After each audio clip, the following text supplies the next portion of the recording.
everybody. It's Blue Hey, Light hey, hey. Special time. Get in. Blue light special time. Blue Light Special. Made me think of it's a blue light special. What Shine the a hell is light that? on me. Oh, it's a midnight special, not blue light special. Haven't you ever heard that song? I know Stings, you don't have to turn on the red light Oh shit. How'd you get from blue to red? because they're lights. Did you notice I'm blue and you're red? I'm more flamingo. Oh gosh, you just made it flamingo. worse. Wait, why are you in this with me? Why am I doing this with you? Anyway, Why hey are everybody. we doing YouTube? No, why am I doing anything with you? Just got a question sometimes, what am I in this for? It's a good question because I didn't like you when we were coworkers. So Well, now that we don't work together and we're literally like 40 minutes apart and get the gas distance is you really need. expensive. You So definitely get neither of us want to the go to either distance. of these places. Oh man. Damn. Well, hey guys, how's it all going? We got Crazy my Mad cat in is the actually house. having a hairball right now. Crazy Mad's here with us. We got Crazy Mad, Helmo Biggs. Mo Biggs. And that's all we got right now because I don't know what's going on. And this is why we're trying to say adapt or die tonight. Because so many people are streaming at the time that we're streaming, the time that other people are streaming. We're all kind of stepping on each other's toes right now. So I wonder how long this will last. If it'll get worse. What, us being on it Tuesdays or just competition? No, well, just competition, people stepping on each other's toes. This is part of that adapt or die I wanted to talk about tonight. Well, yeah, we're going to talk about stuff that we're even thinking of changing, doing things. So we'll get into we'll get into that. But we want it to be chill too, and we're just hanging. We this like week. having guests on, but a lot of times when we have guests on, sometimes it's not as easy to be with the chat. So a nice chill. No. We can kind of be with the chat a little bit more. Yeah, I mean, fun for us. I mean, so we want to have some fun. It is fun when we have people on, but sometimes it's a little bit of work too. So let's get into Crazy Mad's question of the week. Oh, already? That's a little quick. Well, when you put a new toilet paper roll on, does it have to unroll from the inside or the outside? You mean over under, right? Like over the top of the roll or under the roll? What he said was correct. I don't know why you're trying to make it worse. Inside or outside? I mean, inside, you could look at the inside of the roll and pull it. No, it don't work that way. Anyway, what does everybody say? I know what I like. If a politician was asking this question, he would have said it like Crazy Mad. Well, look at that. Uh-oh. Mo says it's worse than it seems. Crazy Mad isn't here right now unless he comes back soon. Oh, crap. Well, you know what? He was having some trouble showing up in the chat, and I think he thought he wasn't showing up. So, oh, good. He's back. Woohoo! We're doing your question of the week, man. Over or inside or outside or over or under, however you want to look at it. How do you like your toilet paper roll? Stop trying to change his I'm just giving clarification. I always get crap for trying to get more details, and you're trying to change this thing from the very. No, I'm trying to say hi to your dad. Hey, Joseph Murphy, how you doing? Look at that. We never got the Chook Stream edit. You're right, and that is coming. Don't worry. We never got the what? It is coming. The Chook Stream edit. I'm doing that. Don't worry. That will happen. So, Mo, it's on its way. Well, that's something talking about, like things are changing too. We want to do some. Wait. Okay. We're on the question of the week. You are correct. We're going to get into that. You are correct. Save it. You talk about spoilers for me. We need to have a video for the question of the week. We still haven't done that, so we got to figure that out. Yeah, we're adapting slowly. So look at this. Over, but I never understood why it was that important. That's the way I feel, Mo. It doesn't matter to me, although sometimes I get used to one way or the other. Other than that, I really don't care. Look at that. The correct answer is it doesn't matter as long as it's there. Woohoo! Ding, ding, ding, ding. No, We got the winner. I got a thing. This is what I'll say.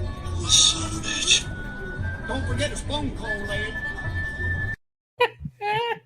We get it. That's another thing. That's what I'll say. Some bitch. Dude, see, if we had some Austin Powers, we could literally use the one where he goes, "Who does number 2 work for?" And the guy's like, "You tell that turd who's boss," and he's killing that agent in the toilet. That's funny. No, this does make a difference if you're ever in like a public restroom where it has one of those where they can rip really easily. If you have it on the inside, it will rip where you won't get like a full length of it. You'll get a piece. Where if it's on the outside, you'll get one square instead of like 4. It rolls easier if it's on the outside because of how tight those machines are. So it doesn't matter at home, but in like businesses, things like that, at work, it does matter. And you know what's bad about toilet paper outside of your home is that it's always bad. It's thin and it doesn't get the job done. You have to use way more than what you would normally use at home. It's terrible. And then they're like, it's cheaper. No, you're using more. If they would just get a higher quality, they would use less. But I have to say, there is a benefit going at work, getting paid for it, and not wasting that time at home. I mean, yeah. What's up, Dean? Thanks for joining, man. Good to see you. Hey, by the way, that was a killer Embrace cover. If you guys haven't seen it, Dean's got a new Embrace cover out right now for Embrace 2. Oh, man. It's pretty awesome looking. So go check it out on Twitter. And it looks really great. So good job. Mo Biggs goes, it's 1/2 fly. No, that's definitely how it is. Because your screen Crazy Matt, I don't know what you do, but my job is 50% one-on-one with criminal individuals and 50% doing court paperwork. So the court paperwork, you have more downtime, and so that's true. It's easy to, when it's an office day and I'm just at the office, it's easy to get paid for it. I thought Crazy Mad said don't poop at work, Murph, but he says I don't poop at work, Murph. That's what I said. But then I get crazy. I don't know. There's definitely jobs where I would not poop at work because you'd have to rush. Well, you don't want to rush. It's not just. I mean, sometimes it's about the quality of the bathroom, man. You just got to be careful. Oh, we have we have an employee bathroom, so it's very nice. Well, we do too, but that doesn't mean it's always taken care of. I mean, my facility is actually pretty clean, so I am lucky. But I know that's not the way it is for everybody. And there's a difference, though. We have employees that clean ours. Yours, you have, the inmates clean yours. Yeah. So you don't know what's going on. Yeah, it's I don't know. I would trust that though, because I've seen them do it, and they actually do it pretty well. Well, yeah, because it's usually the guys who want to do it, and they get some extra stuff for it. So, that is one of the good things that works there pretty well. Oh, look at this! Crazy Mad said you can send Dean the link if you want to talk to him about his awesome cover. Ooh, we might. Oh yeah, if he wants to come on, if he just wants to chill and not talk, but if he wants to talk. Yeah. It's totally up to him. No pressure. Yeah, I'll send it to him if he wants to. He goes, don't poop at work if you're an underwater welder. Hey, they make really good money. I had a client that did that, and they make like seriously like $65 an hour. Oh yeah, man, it's incredible. Well, it's also a special skill, so it's not just dangerous. You got to think about it. Highly skilled. Yeah. Just wielding's a skill, but then underwater, like wielding or welding. Oh, I thought he said welding. Well, wielding is a skill. I mean, whichever way you want to look at it. I don't have my glasses on, so. Oh. Well. Maybe I should put my glasses on. So tonight we're just kind of shooting the crap with everyone. Basically, we put on there adapt or die because I feel like lately there's a lot of change going on, especially within Comicsgate. It feels like there's a lot of like just people are moving, man. They're moving quick. They're also doing things like, you know, I was talking to Murph, like, yeah, adapt or die, man. Like, it's okay. Is everybody going to stay on Indiegogo? It looks like a lot of people are probably going to try to move. I'm already seeing like Roach Balls is going to be on a different platform. I know Aerith has moved, you know.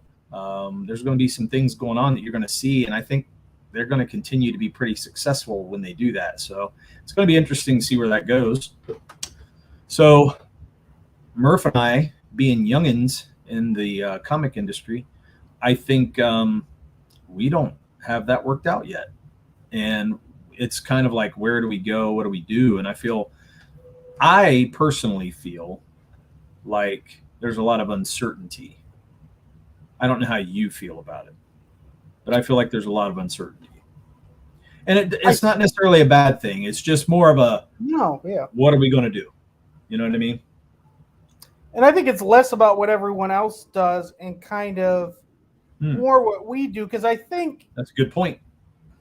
I think, again, most of CG's books are superhero related, which our characters can be considered superhero, but it's not our book isn't your Cape Crusaders. I mean, it really is more Lord of the Rings, D&D, and things like that. So because we're so different, we might have different places. I feel like I'm just now figuring out Twitter. And of course, our guest last week when we got off, she gave us some really good tips because she's done great on Twitter. So I feel like I'm just figuring that out now to kind of get our book out there and promote it. Which we're actually close to hitting our well, that's we are terrible at giving updates on our book on our own channel. Yes, I would say so.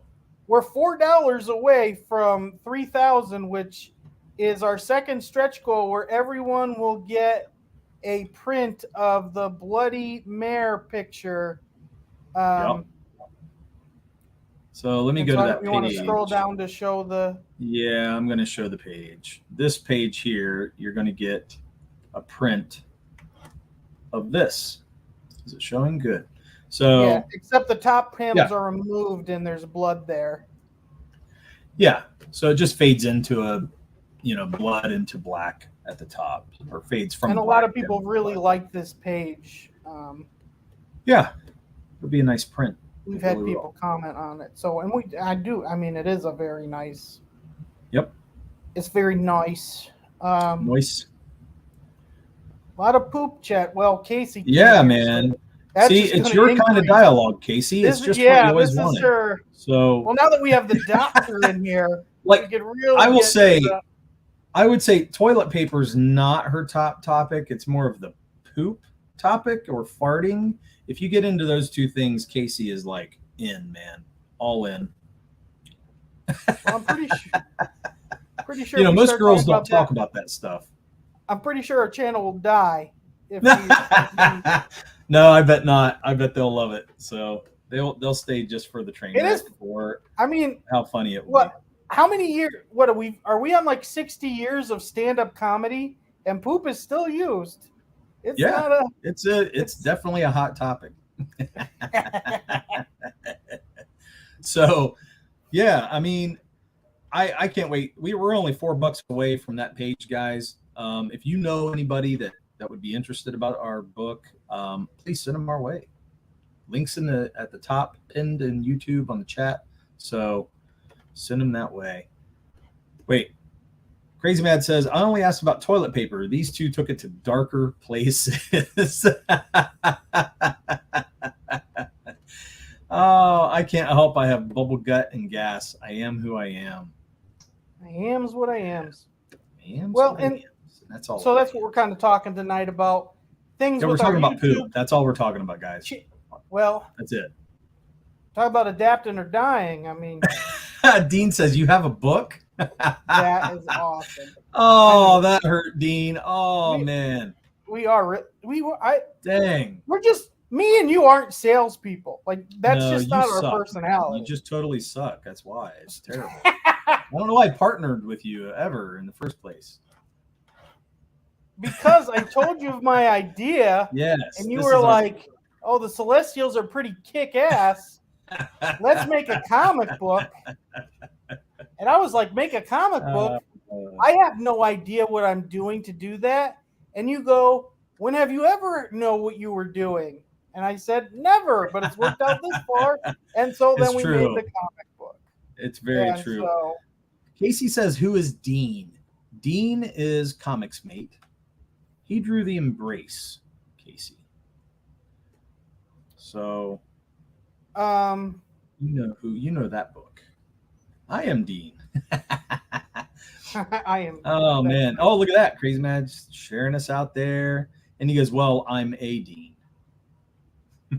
A Dean. Yeah, and Casey said I'm being silly, so, or I was being silly. But our book, you did push it on Twitter lately, and we got some backers. That was really cool. So great job.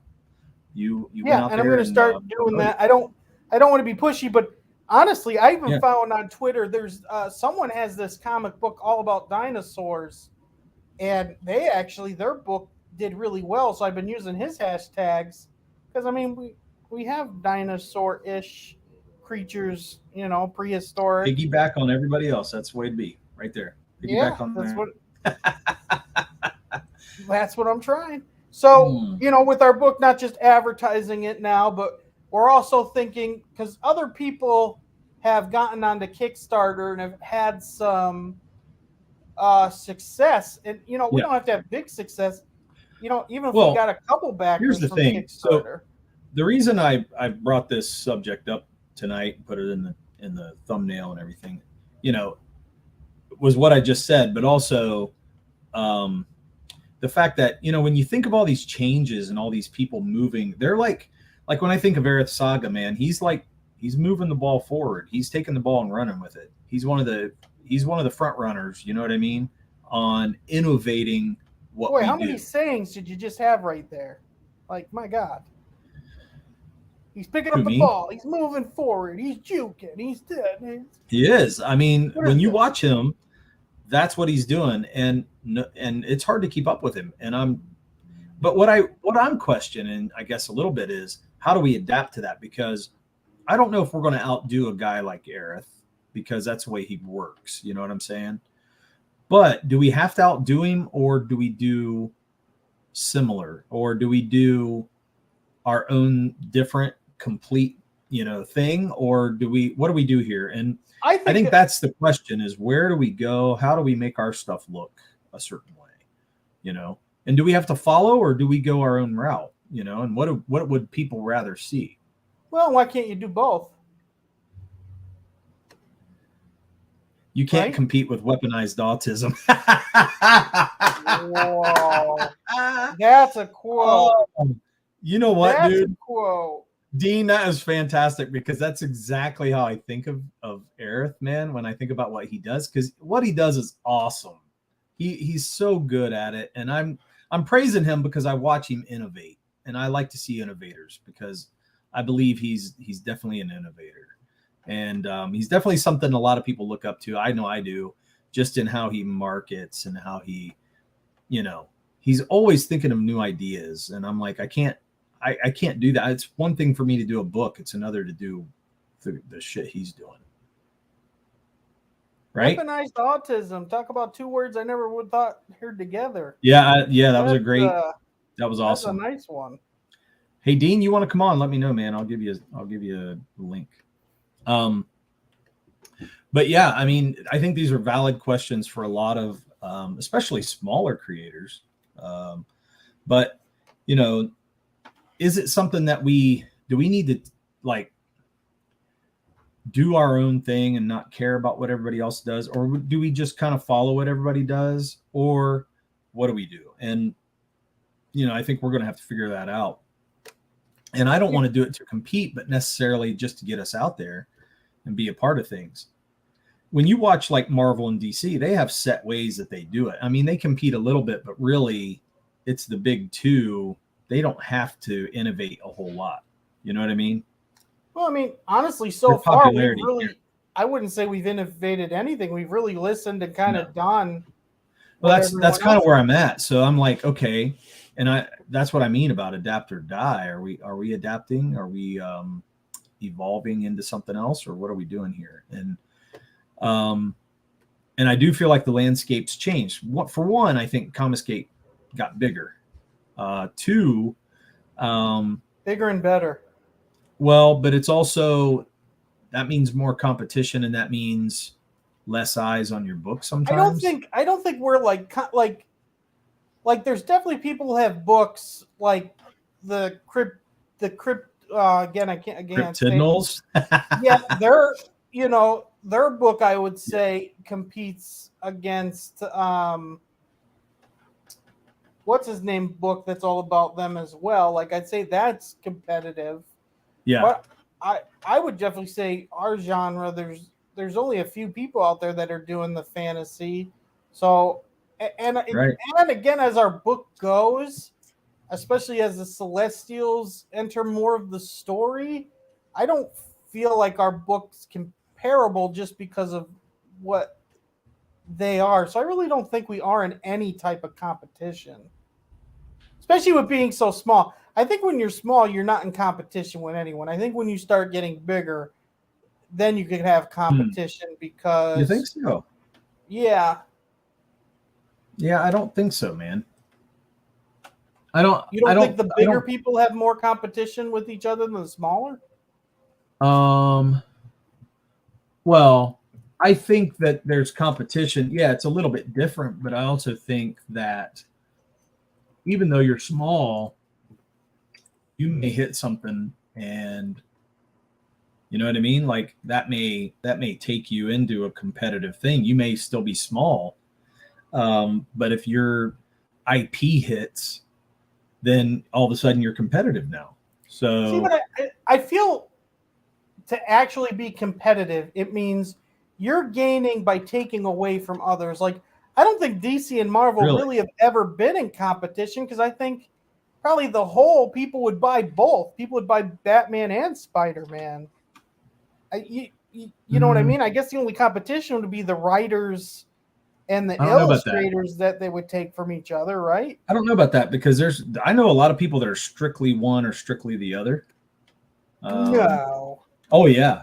Yes, I do. You say a DC fan doesn't at least get books of Spidey or Wolvie? Oh yeah. X-Men? I mean, there's people who won't buy Marvel, they'll buy DC. I know a guy like that. Well, I was always way more Marvel, but Batman was always like, I wouldn't say no to Batman, but yeah. Honestly, now look at this. Mo says you guys did well even to hit the funding goal, considering you had fewer than 200 subscribers. I think that's true too. I think we did very well. I would still call us small, but yeah, I think we did well. Yeah. I'm not upset about that at all. I'd say anyone under 10,000 is small. I'd say once you hit that 10,000, you're in a decent. Hype school's in session. I mean, in my opinion, hey, there's Dean. Hey man, how you doing? I'm good. How are you guys? Hey, Doing Dean. Good. Glad to have you on. Yeah, it's a pleasure. I don't think I've ever been on this channel before, so no, thank you for having me. How has that happened? Man. We just haven't done it yet. Well, now you have. Hell, good stuff. Yeah. Sorry. Did we be embraced by the time we had our channel going? I don't know. I have no idea. Probably. I think I was. Yeah. Anyway. Okay. So Murph is saying, say what you just said, because I don't. Yeah, I missed like the last minute while I was transitioning from YouTube to here. Yeah. I'm sorry, this is weird. Derek usually tells me to shut up, so I'm trying to wrap around the whole go ahead and talk. It's okay, you can do this. Yeah. Did that help? I was hoping that would help you. You could do this. Like I said a couple of things, and now it's escaping me, which is even funnier. Sheesh, man, come on. But we were talking about how I don't feel like most people are in competition when it comes to, Indiegogo, crowdfunding, Comicsgate, independent comics. Because to me, competition is I gain by taking away. And I even said I don't even feel like Marvel and DC were ever really competitive where they were doing something to take away from their competition. It's not like you're like right a about TV, that. They're a not our TV competition industry. You could take away viewers. Yeah, you can take away readers. I guess, but like for instance, what would we do to stop from stopping someone else reading someone else's book? Making the best book, making the superior book. You know, like let's say you have two vampire books or two werewolf books or something like that, you know, like two books that are similar. You make the clearly superior one of the two. And then natural selection, mate. Well, I feel like our book isn't with, and we're selling it as fantasy. That's another thing, right? You got to understand that at the end of the day, right? Like comic fans and everything just want the cool comics, the coolest comic at the end of the day. Marvel and DC just happened to have the coolest ones for quite a long time, and now they don't. They're not. We're in competition with each other, but we're not in competition with Marvel and DC because their books, like if you put them next to ours, they simply just don't stand up. Like they've got all the the mainstream audience and everything, right? But I've never seen a person come over to our side of the, our side of the fence or whatever you want to call it, see any of our books and go, oh, this is worse than, my favorite Marvel book. You're like, oh shit. Like they're like, oh damn, like this is where all the quality is gone. Yeah. A lot of my favorite artists from Marvel and DC, the people that you could argue made the company in the first place, like the bigger guys, right? A lot of those guys, if they're not, not dead or retired, like they're moving over this way. They're doing independent stuff. They're working for themselves. And because it is it's the future of comic books, if you ask me, I agree. I agree with that. But that's, the competition, I do believe we are in competition with each other to just draw more backers, draw people to us, draw people to the indie scene, draw people into our IP.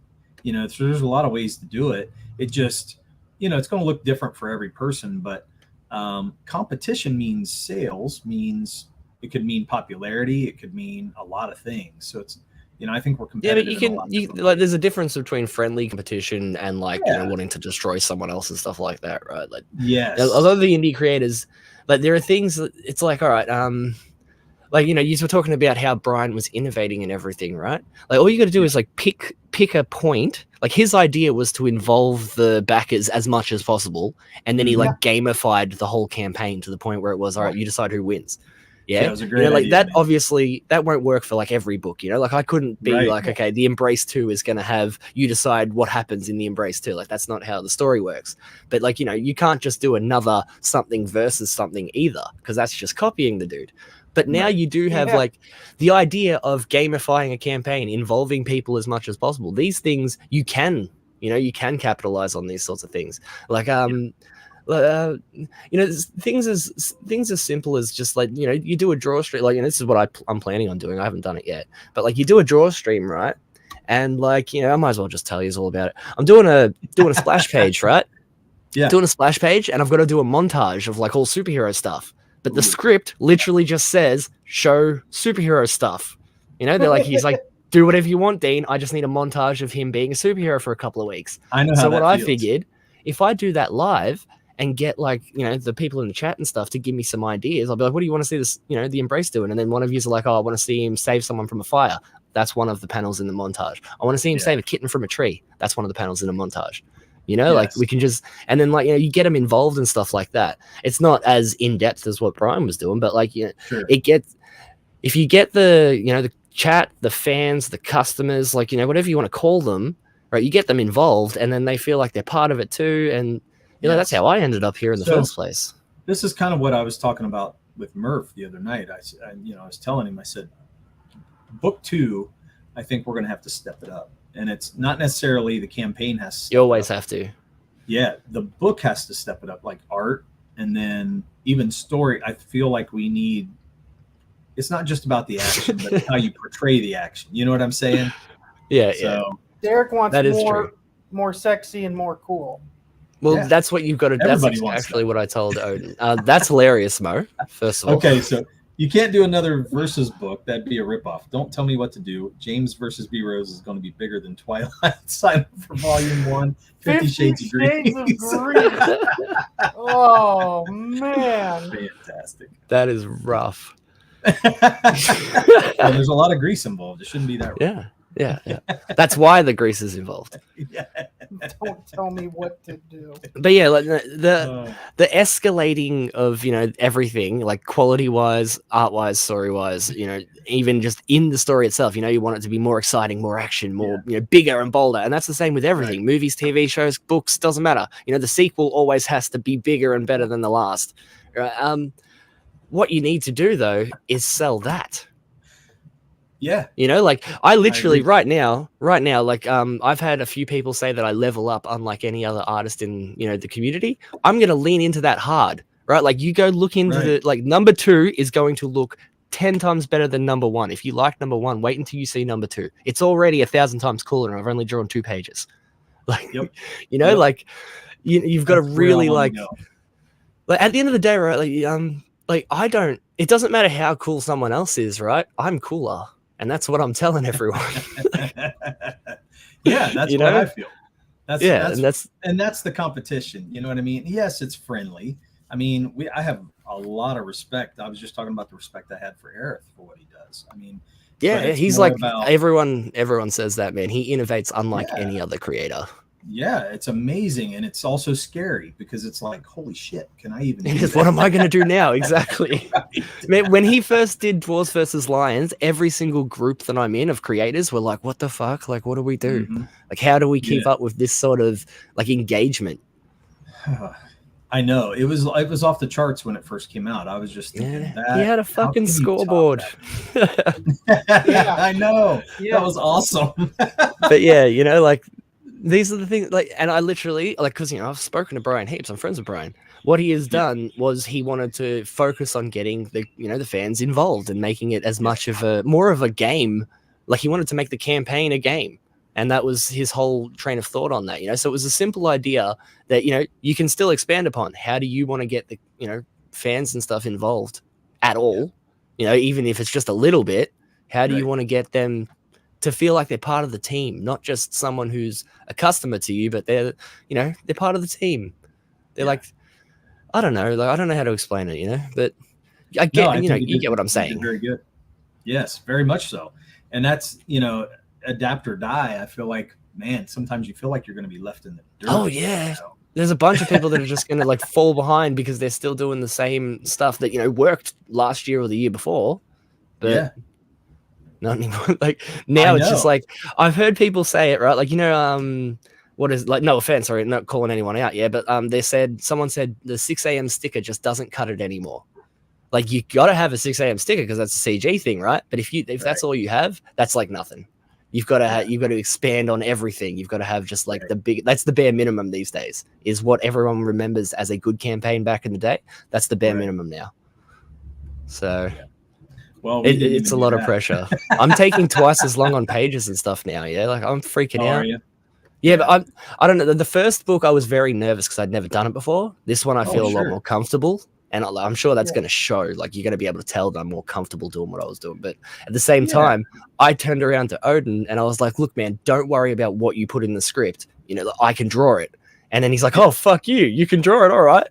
And this whole book is going to be very difficult for me to draw, but it's already a way bigger thing. And, you know, it's going to be a massive deal compared to the first one even.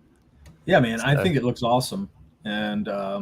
And I read the first one, and it was awesome. Oh, yeah. I'm glad you read the first one. Thank you. Yeah. Very good job. I actually reread it this morning just to, get back into it. Yeah.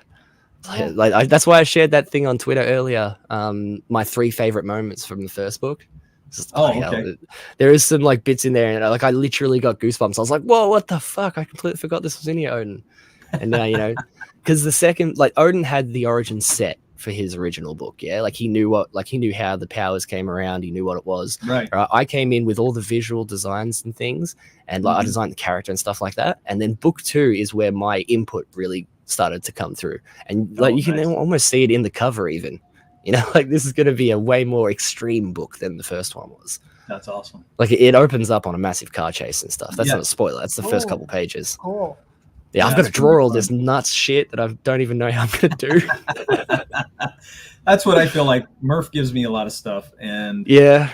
I mean, the good thing about it, though, is that it expands you. You know what I mean? So you are growing. It's just, I got out of the loop, man. Once we started doing the campaigning for the book, my drawing went to shit. Oh, Mo hasn't seen the cover. Mo hasn't seen the cover because he's not on Twitter. Yeah, not on I'll Twitter. show it. I'll show it. Yeah. Oh, you're gonna love this, Mo. Oh, yeah. This is. How is yeah. he not on Twitter? I don't know. Because he's smart. Because he's a smart man. That's why. Yeah, I think so too. Well, let me get it. Let me get it real quick, and then we'll get there. So you guys keep talking. That's weird. Hey. I didn't see Mo's. I just saw it, so my thing's on a delay for the chat for some reason. That is weird. Maybe I don't have it on the live thing. But yeah, Ape says, I thought Dean shared that to make me cry. Not that it worked, you know? Yeah. Sniffles. All right. So you guys ready? Without further ado, here you go. Is it on? All right. There it is. There it is.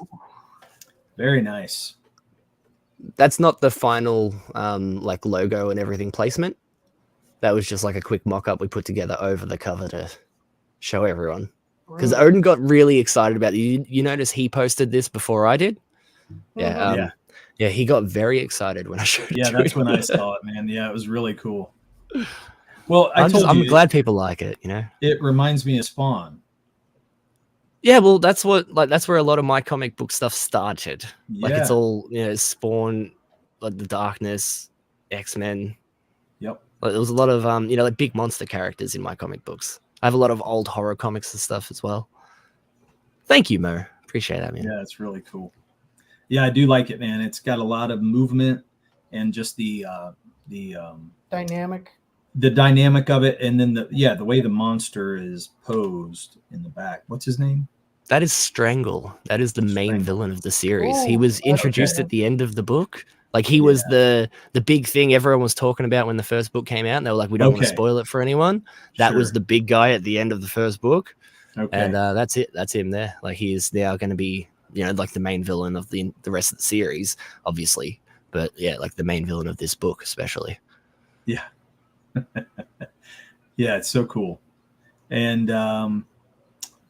man, I don't know. I just saw it and I was like, oh wow, yeah. It got me already, you know, that was great. And I think it's grabbed a lot of people, you know? Yeah, I had a lot of good, like great feedback. And then I had some weird feedback. I had Ellie and a couple of the girls that saw it said it was sexy. They said it was strangely sexy seeing a fit, muscly man all bondaged up like that. And I was like, oh, what the fuck? Like, oh boy.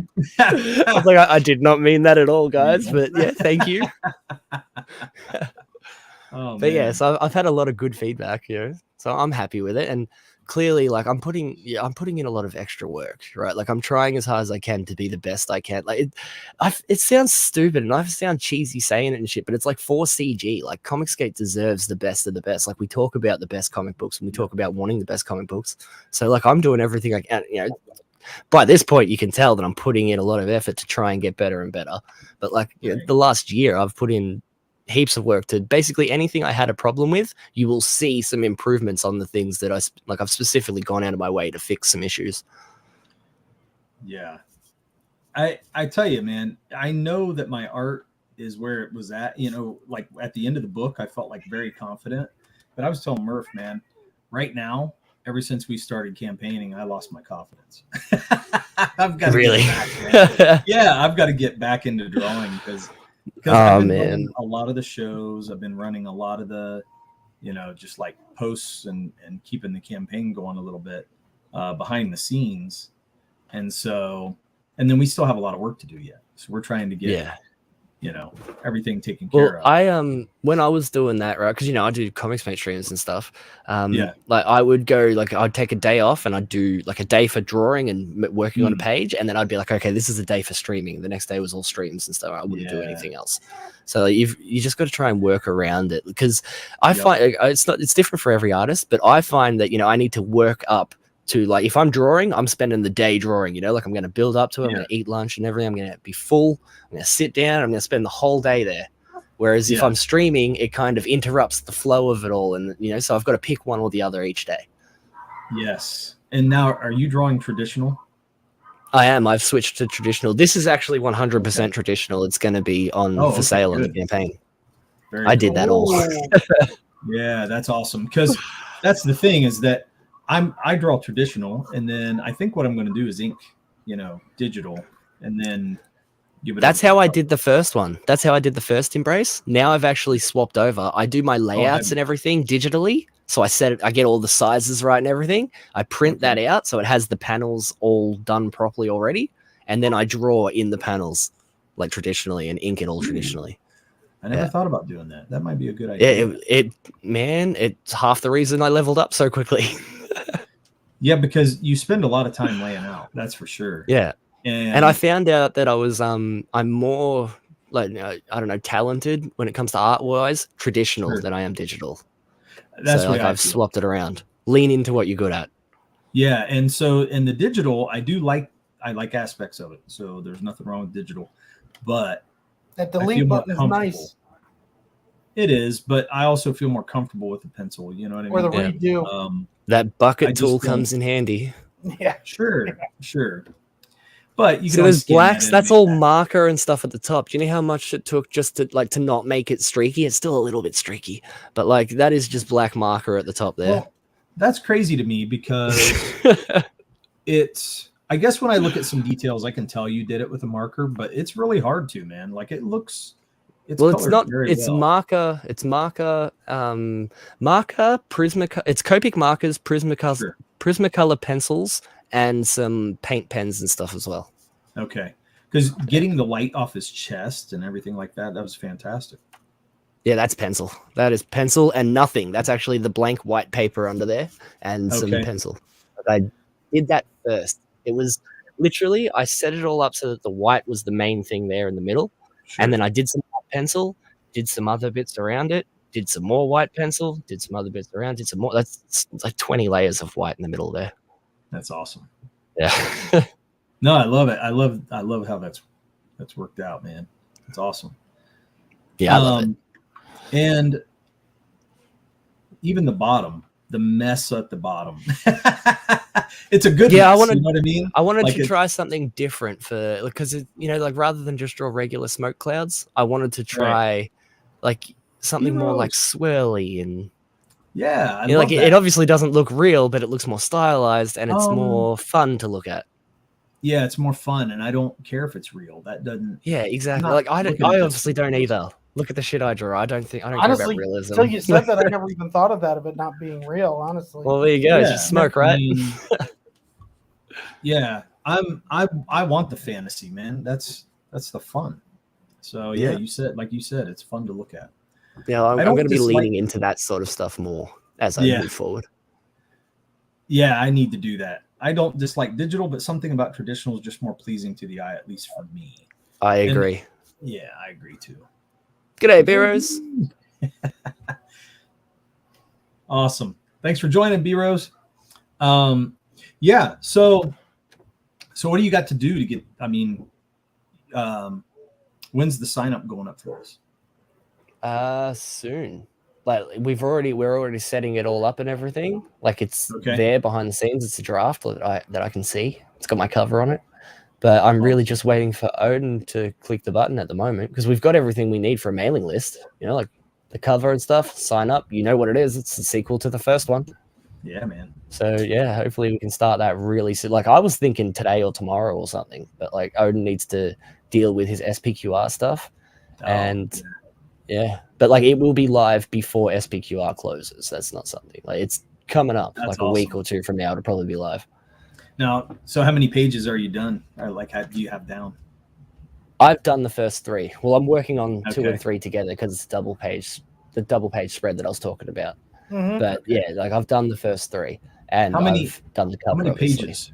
How many pages? This is the first book was 40, but this one is 50 something. Ooh. This one's bigger. Yeah, this one's bigger. Man, it's bigger and better in every way. I'm telling you. Okay. Yeah, you guys remember the first one opens up all sad. Yep. Yep. Well, yeah, no, this one opens up on like a massive action scene that I have no idea how I'm going to draw. That's going to be I'm working it out. So, okay. How are you doing 50 some pages? That's what I'm with my hands. With my hands. No. Pen. I'm so glad that's how he answered. Oh, too good. Okay. I'll be more specific. Now, for me, I know I can't do, like, in a short amount of time, I'm not going to do 50 pages. I know that. It's not because I can't do a page. I do about a page. Well, define short amount of time, you know? Well, I don't know. I'm even afraid for 6 a year. months? You know? 6 months. 6 months? I think 6 months I'll get it done in 6 months. 6 months, plenty of time. That's 6 months is plenty of time. I'd have it done in 6 months easy. Because I do like a page every couple of days, unless like the cover took me all week because I had to color it and everything. And this double page spread is going to take me all week for the 2 pages together. You know? But like, unless it's something big like that, it's like a day and a half, 2 days for a page. Do you feel like you're very fast? I don't, but Kemosabe constantly says that I am. I can pencil really fast. Like my pencils are done on the first day every time, no matter what it is. Okay. Yeah. I can do all the inking and everything else, like to make it perfect at the end. You know, I'm very pedantic. I mean, I would say a page a day is pretty good. I mean, I consider that to be, well, that was the rate I was on for the Embrace one, but like the quote unquote level up, it's more detailed now, so it just takes longer. Sure. Because I'm still the same speed I was on the last one. It's just more of it is being drawn. Oh, I just know for me, having a day job. Yeah. Dude. I can't do a page. I can't draw every day. You know what I'm saying? Like I want to, but it's just not going to happen. So. Yeah. The Embrace 2 is like 56 pages, Beros. Yeah. So I sense that Ogden feels that he needs to be in a depressed state of mind to write this character, and that's why he randomly decided to do some weeb book in the interim. Yeah. Man, oh man, here we go. Cutting on the weebs. What? There's nothing inaccurate in that statement. But that's all right. I feel like it would be hard to write with being depressed. I don't know. You know what I mean? I feel like being inspired is the best way to create. I don't know how. Oh yeah. I don't know. I don't know how to describe it, right? Like I'm pretty easily inspired, right? Like you just need to show me a pretty picture and I'm like, oh, I can rip that off. You know, like, I can rip it off. Yeah, no, but like that's how art works. I'm telling you, you learn things by copying other artists. But you do. Yeah, I mean that's true. You look at a pose or the way they render something, and you're like, ooh, and it. I don't know, like there's never a shape or color that you haven't already seen, right? Yeah, but you might not have seen them in this combination. Sure. Exactly. But no, I as an artist, I usually just put on something similar. Like, if I'm drawing something cyberpunk, I'd have a bunch of like RoboCop or something on in the background. If I'm drawing horror stuff, I'd have horror movies playing the whole time. Like I tend to get in the mood, like surround myself with whatever it is. Sure. Like with the Embrace one, I watched a lot of Goosebumps. I know it's not like really horror, but like it's like it just kept me in that spooky mood the whole time. I was scared as a kid of those books. I really loved them. And like so I'll probably do something similar with the Embrace too. Like I watched The Thing a lot. Like, I just want to keep in that mood. That's cool. And so I listen to music. Music gets me. Music's me. So that's what I do. Yeah, music's good. Yeah, even that, like a different kind of music for different kinds of drawings. I will take that back. I did watch Game of Thrones while I drew our book. I forgot that I did that. You know what? That would work. Yeah, I would probably do something similar if I was the artist. Yeah, it fits our book. So, but yeah, that was. I mean, normally I don't do that though, but it's just because I had to catch up and get everything, get everything watched and. But I think I did the best when I was listening to music. Oh, look at that. I'm doing performance art in the style of Dali. Got the oven set to 350. Clock should be nearly done. Oh, man. Kevin's going, I don't get that reference. Right? Did you not get that reference? Damn it, Murph. Dali. You remember the painting with he has the droopy clocks? They're like they look like they're melted. Yeah. Hanging over trees and stuff. Yeah. The Thing, yeah, definitely see some of that in the cover. Yeah. You'll see a lot of I don't know. I feel like what's the term they wear? Like you wear your inspirations on your sleeve or whatever it is. Like it's not hard to see. Like if you saw what I was into growing up and things, and like all my favorite comics and stuff, you can very quickly pick out. Oh, that's where Dean got hands from. Oh, that's where Dean got eyes from. Sure. You know, like all the chins I draw are pointy and square, and that's literally from Dragon Ball Z and stuff from when I was a kid. That's just the way I've drawn chins since I was a little kid.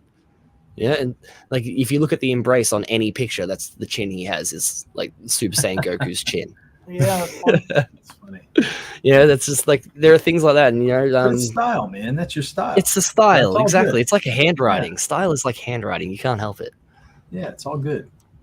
I mean, I feel like I'm still developing mine, and it'll come out. But I mean, I have a style, but it's getting better. Same as whenever you were talking about the layouts and everything. Like I was really getting in the groove at the end of the book, and I was just smooth. I felt like everything was getting down to a real, a great machine. You know what I mean? And do you get that way? Like when you? Yeah, I felt that way towards the end of the Embrace. I did. Yeah. Like those, if you ask me, those last pages are the most professional pages. Like the last, I don't know, 10 pages or so. Yeah, I felt like my rendering and everything was better on that. Ninja Turtles fan. That's pretty funny. Yeah, you can tell from the way Bancroft draws hands that he was a ninja. Nice. Oh man, too funny. But yeah, there's a lot of I think it was Neil Adams, to be honest, who said that your art style is like handwriting, and there's no point trying to fight it. Like you're best off just going with it, and there'll be things that your fans can recognize and stuff. Even things that you won't recognize, that a fan of yours will be able to point out and say, "You do this all the time." Yeah, that's cool. You can tell from the way I draw feet that I was a Rob Liefeld guy. Fucking Rob Liefeld. Or lack of drawing feet. That'd be yes. Where it's at, right? That's so, we've all learned that trick. Right. That Liefeld thing is so weird too, because he was around so many professionals. Like you think he would have went to somebody and been like, just copied a foot here and there. Well, just even ask, yes. like, hey, how do I do or set a comic book down by where he's drawing and go, hey, that's how you do it. Okay, cool. Have a reference in front of it. It's like it's not that far off either. Like he's almost there at a foot. Yes. He's just change it a little bit and you've got a foot. Right. Yeah, he just never did. Yeah, he draws these it's like this, I don't know, what would you call it? Like a half-filled water balloon hanging from the tap. It goes down and then flat and then up the same way that it went down. And I always felt like it was like the person's ankle was cut off and they have like a peg leg. The flat is because it's like he's trying to make it point forward, and that's what the flat is, but he doesn't light the top of the foot to make it look like it's sticking forward at all, and so it just looks like a flop at the end, like a peg leg or like a stump. It's just Casey says, you can tell by the way that I draw feet that I watched a lot of Muppet Babies as a child. They look like flowers. But there's just, there's things you can't, I don't know, Rob could have changed that. That's just like one specific thing he could have gone out of his way to learn. No, he did. I mean, I like some of his stuff, so. Yeah, I never hated him as a kid, like he had it was a great intro to comic book art style. He had exciting pages. It's very easy. Yeah, he did have exciting pages, but he's remembered for his worst instead of his best. Once he made or the cap chest out to here. That's exactly what I was thinking of when I just said that. Yeah. I think that's what everybody thinks of. No, do you know what the worst part is? That is actually accurate. It's a picture of Arnold Schwarzenegger that he might as well have just traced the fucking thing, right? Because it is a legit picture of Arnold Schwarzenegger from back then. And you can see it, and it's perfect. It almost lines up perfectly. But because the shield is so big and at the front, it throws the whole thing off And it's literally because the shield is there covering the entire thing. But it's a picture of Arnold Schwarzenegger that you can just find. Like it's That's crazy. It is ridiculous. Damn. When I first saw it, I was shocked. Right, because you're like, no, he didn't mess it up. I didn't mess it up at all. Cable covers and even Wolverine. Like, there's a couple of those Wolverine and Cable covers that are like, man, like Jim Lee could draw Wolverine, but I think Liefeld could too. I always liked this Wolverine. That's what I mean. He could get excited. Yeah, I think I he like was exciting. Like Jim Lee will probably be my favorite X-Men artist ever. Yeah, though, to be honest. Yeah. I agree. I like Jim Lee's X-Men. Yeah, he's right up there though. You know, like if Jim Lee ever worked on something, a lot of people are going to say, "Oh, he's my favorite artist from them." Sure. Probably. Well, yeah, maybe not anymore. He's a little bit too stiff. Yeah, I don't know. Yeah. He's very uniform. You know, he's gotten too comfortable. His '90s stuff was way better than what he does now. Like when he did the Justice League 52. No, he's already fallen in comfortable. Then we're talking Hush at the latest. Yeah, you could see. Yeah, no, I meant the 52 is that when he was like it was formulaic, like even them all standing together. Yes, that's when he fell off. Was about that time. Yeah, and since then, still the same. Mo says, but Cap isn't supposed to be the size of Arnold at his exactly. biggest. Yeah, exactly. Right. And I agree with that too. So definitely. Yeah, man. I don't know. I still have a lot of appreciation for him though. And there's a lot of artists that I have a lot of appreciation for. Some I just don't care and I won't gravitate to them, but I always felt like I went towards his comics though. Well, I didn't have any hate or anything for any comic book creator until I had a Twitter account. Yeah. Like, until I met them. that is true, right? Yeah, don't beat your heroes type stuff. That is true. You know, like Greg Capullo is one of my favorite artists. You can probably see some of his stuff in my styles as well. And like I've loved all of his books since I was a kid. I just straight up have him blocked on Twitter. Like I don't ever want to interact with him. I would rather continue to like his artwork than talk to him. Oh wow. Yeah, that sucks. Yeah. I do follow him, but I've never had any interactions, so Oh, I've seen him go off a couple times, and I was like, "Yep, I'm not dealing with that at all." No thanks. Yeah, that's not fun. My dog's barking. Sorry if you guys can hear that. Did you guys hear the dogs barking in my background like 30 minutes ago? Nope. I have my. Nope. Okay, good. Because I have my. When I'm in the living room, I like to chill here in the summer because I have a big walk-through window, and two little dogs were fighting, and they were fighting. Dang. Yeah, you know, you go back to Jim Lee in like X-Men or Hush and stuff, and it's perfect. It's amazing. Yeah. It's what got me into comic books. I'm telling you. Like, Hush was the first comic book that I bought with my own money, and I was like, all right, I'm collecting comic books now. It was Hush, Batman 609 or 608 or whatever it was. Everybody looked so not just rigid, but they looked tough. They looked. Yeah. I think that's what he was good at, making them look tough. Yeah. To me, and Capullo and that. Like I had Spawn comics from when I was a little kid that my dad bought Capullo. me. Yep. I have Spawn 1 on the shelf still. I fucking love it. What controversial thing is how dare you? Yeah, I know. Well, it could be anything. He may not like some of the Jim Lee stuff. I'm not sure. Maybe he likes Jim Lee now. Yeah. Hail Jim Cox. Like, Jim Lee gets better and better. Oh my gosh. Well, that's where I hope to go, man. I mean, I'm telling you, your art is really looking great lately, man. The stuff you've done for Aardvark and then the Embrace stuff that I've seen, I've really been liking it. So I gotta say, good job. And sorry we haven't had you on before. That's just ridiculous to me. That we have. It is. It's outrageous. You should be ashamed of yourself. Well, I would, but it's their fault. So, how dare you allow an animal to make animal noises? I apologize on his behalf.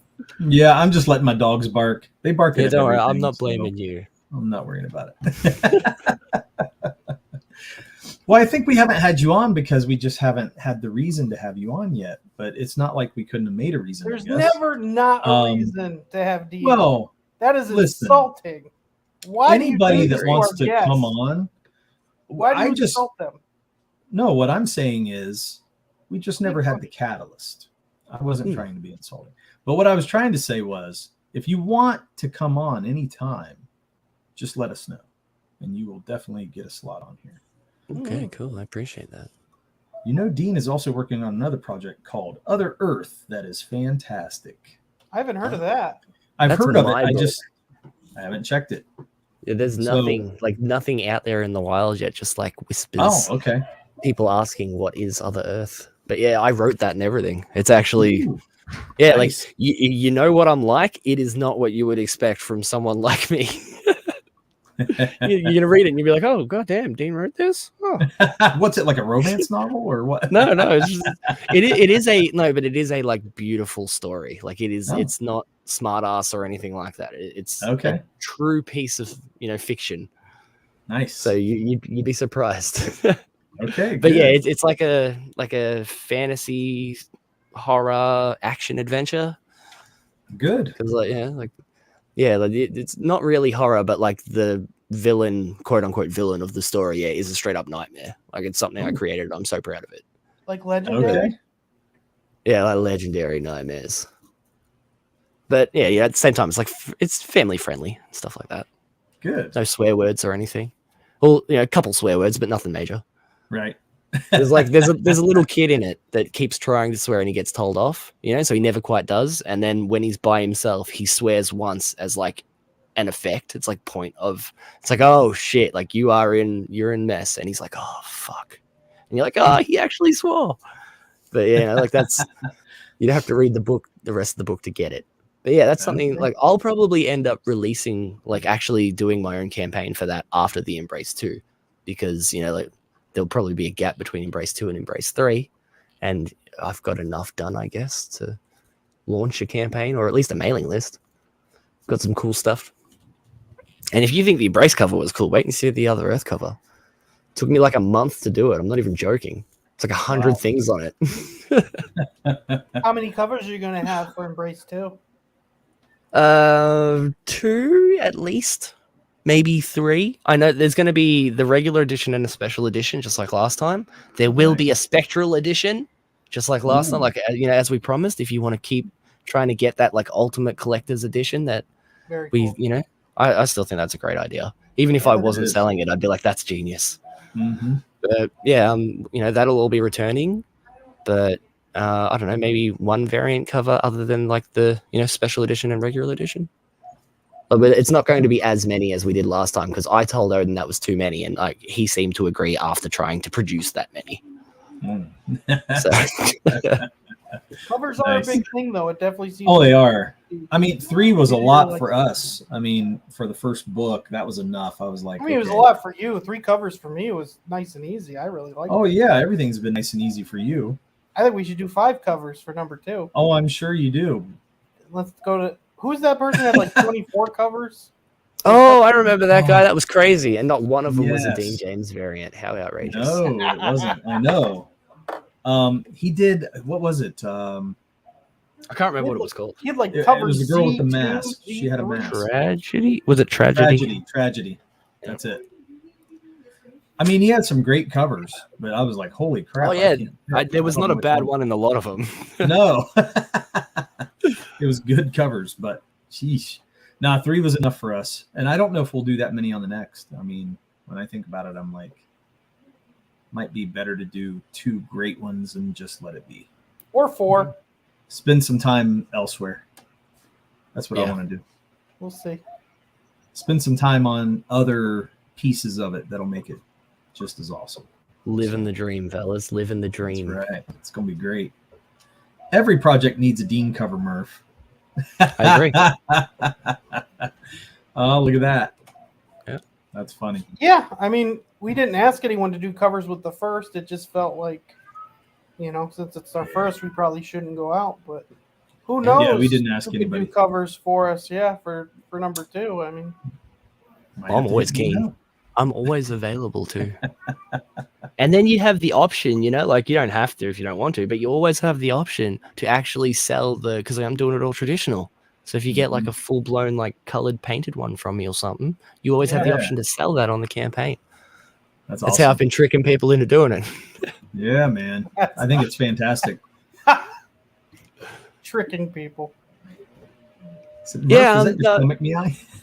I think yeah. Was it? Someone was in the chat, weren't they? Where Aardvark, was he there? I'm sure I saw him earlier. Yeah, he was. Yeah, he was. He said something about because my cover, I did a cover for his, and it's all fully traditional and stuff. He's going to have that for sale on his campaign. That one looks great too, man. I was liking that a lot. Big pressure. Yeah, I thought it was great. Aardvark's got a great IP going. You know, I like the look of it overall, so it's going to be fun. Yeah, well, I'm lettering that book as well, so I've actually read it. It's wow. nice. It's like it's what you're expecting from a like space cop superhero book. It's exactly what you're hoping for. Yeah, like it's good. And he's changed up the ending though. He's changed up the ending. It's got like an extended edition ending now too, which I haven't seen yet. That's cool. More action. There's some times where I want, if I expect it, I do want to see it. You know what I mean?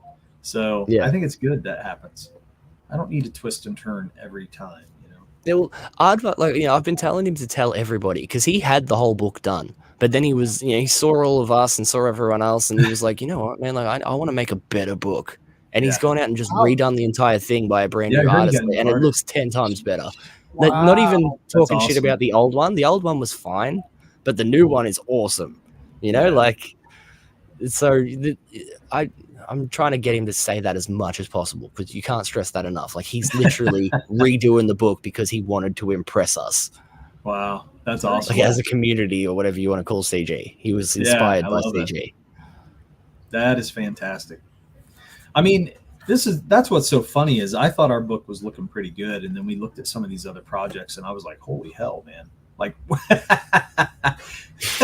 holy shit! Well, because we fell into CG. It's not like we started and be like, we again kind of going to that competition thing. We were just going to go to comic conventions and sell our book. We weren't going to do anything online or. Well, we were going to do something online, but nothing like that, more like a digital either. Having a I'm in Australia, so I'd given up on my dream of being a comic book artist years ago. And I'm talking decades. Like I was 14, 15 when I was like, you know what? Unless I move to the US, it's not going to happen. Right. And then here I like literally. If it wasn't for all the CG and internet, like all the Twitter nonsense, the Embrace wouldn't exist. Oh, CG wouldn't. I know people hate, the characters. They love them being crappy, but it really has made an opportunity for all of us. Like, oh yeah, they've changed the market, like comics as a whole, forever. Yeah. It really as long as Marvel and DC don't get smart. Yeah, but see, that's not going to work now, though.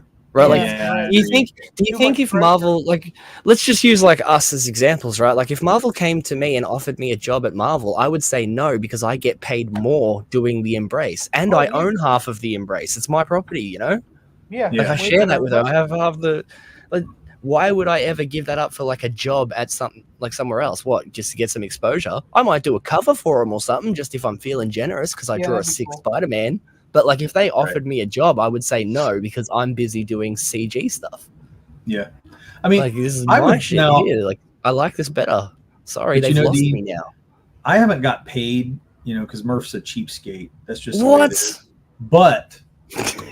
But I do feel like not only is this IP, partly mine, but it's the fact that I probably wouldn't do it just because you have no say over what you're doing. You know what I mean? It's not about the money for me. It's more about, I can't, if I wanted to create. I've never been forced to draw something either. I don't know how I would handle that because I've never been forced to draw something I don't want to. Even when I get hired for commissions and things, right? Most in the indie scene, they're just like, all right, I trust you. Draw something cool. Like I've hired you for your thing. Where Marvel would be like, oh, you've drawn those tits too big or something. So, can't be having that shit. Murph's a slave driver. He always tells me to draw shit I don't want to. This isn't true. It's all good. True. We get along pretty good. Actually, he trusts me to do quite a bit.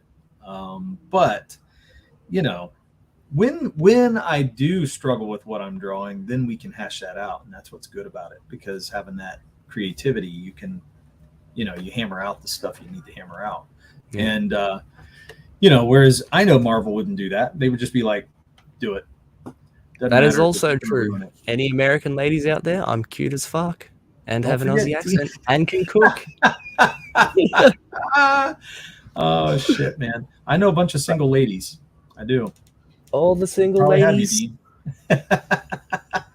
Dean, what if they offered to let you work with the writer of Zach's 2020 Book of the Year, Mags Visaggio? Le gasp.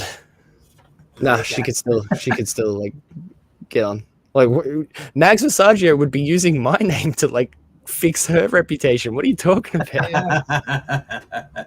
That's funny. No, thank you. Too good. So back to the main topic. Hype school, excitement. Well, no, really, hype school and excitement's great. I think the adapt or die, is more imperative now than ever. You know what I mean? Yeah.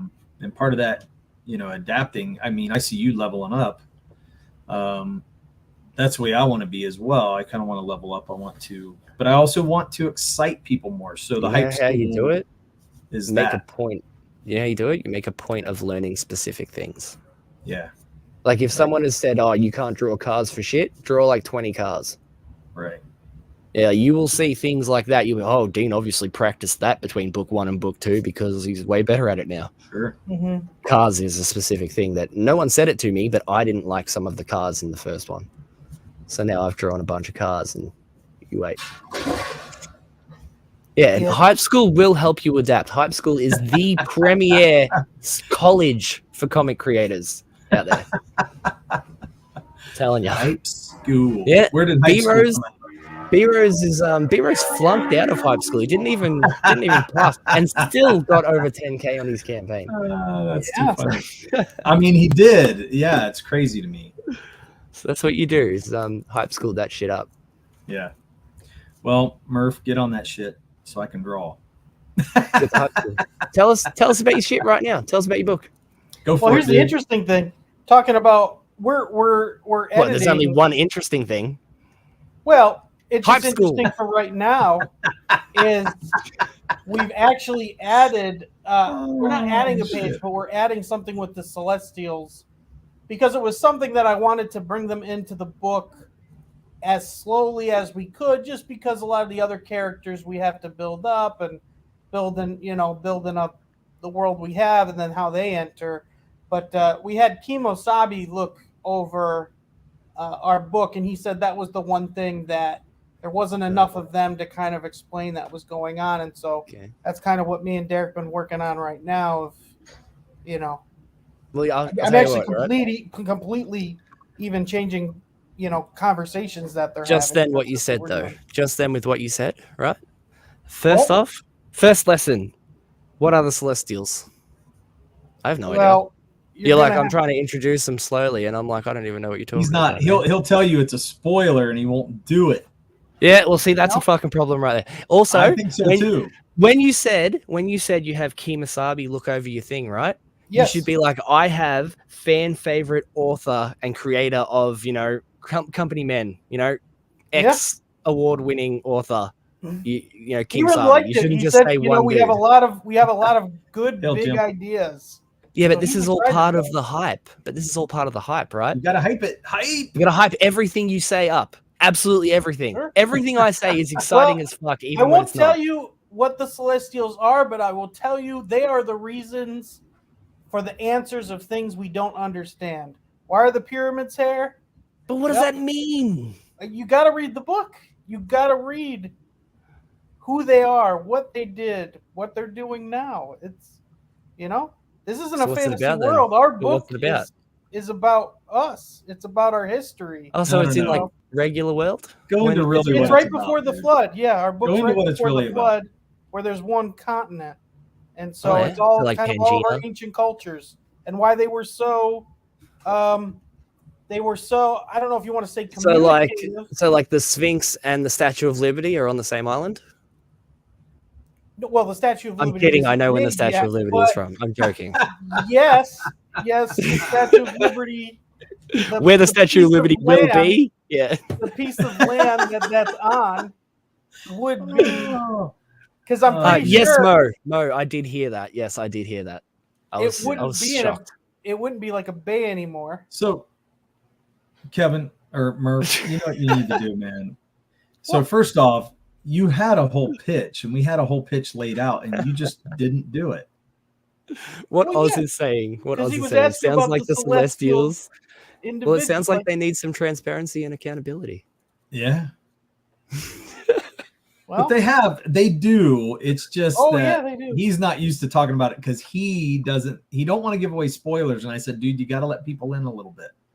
Yeah. It's exactly what I'm saying. There's a way to, you got to figure it out, for every different IP, it's different, right? But like, there's a way to get people hyped without spoilers, I'm just going to keep using the Embrace as an example because that's what I've been working on. But like, Suit Made of Ghosts, everyone was like, what? You've got to, where's your what? Right. Where's the what? Come on, man. Yeah. Where's the thing that's going to make me say, wait, what? What the fuck? You mad lad? What the fuck? That's interesting. Well, boy, see, that's the thing, though. How to? Yep. Hype school. I will say this: the Celestials are like something you've never seen, but they make sense why things are the way they are. Why there are mysteries still in the world. Are they like concepts? What are they like? Are they like love, hate, anger? They're beings. Are they like fire, earth, wind, and water? No, nothing like that. See, I know nothing though. That's the point. Right. Sure. They're what? Sure. Don't fucking say sure. He don't know what to do, man. I would say the Celestials you're running him through the ringer, dude.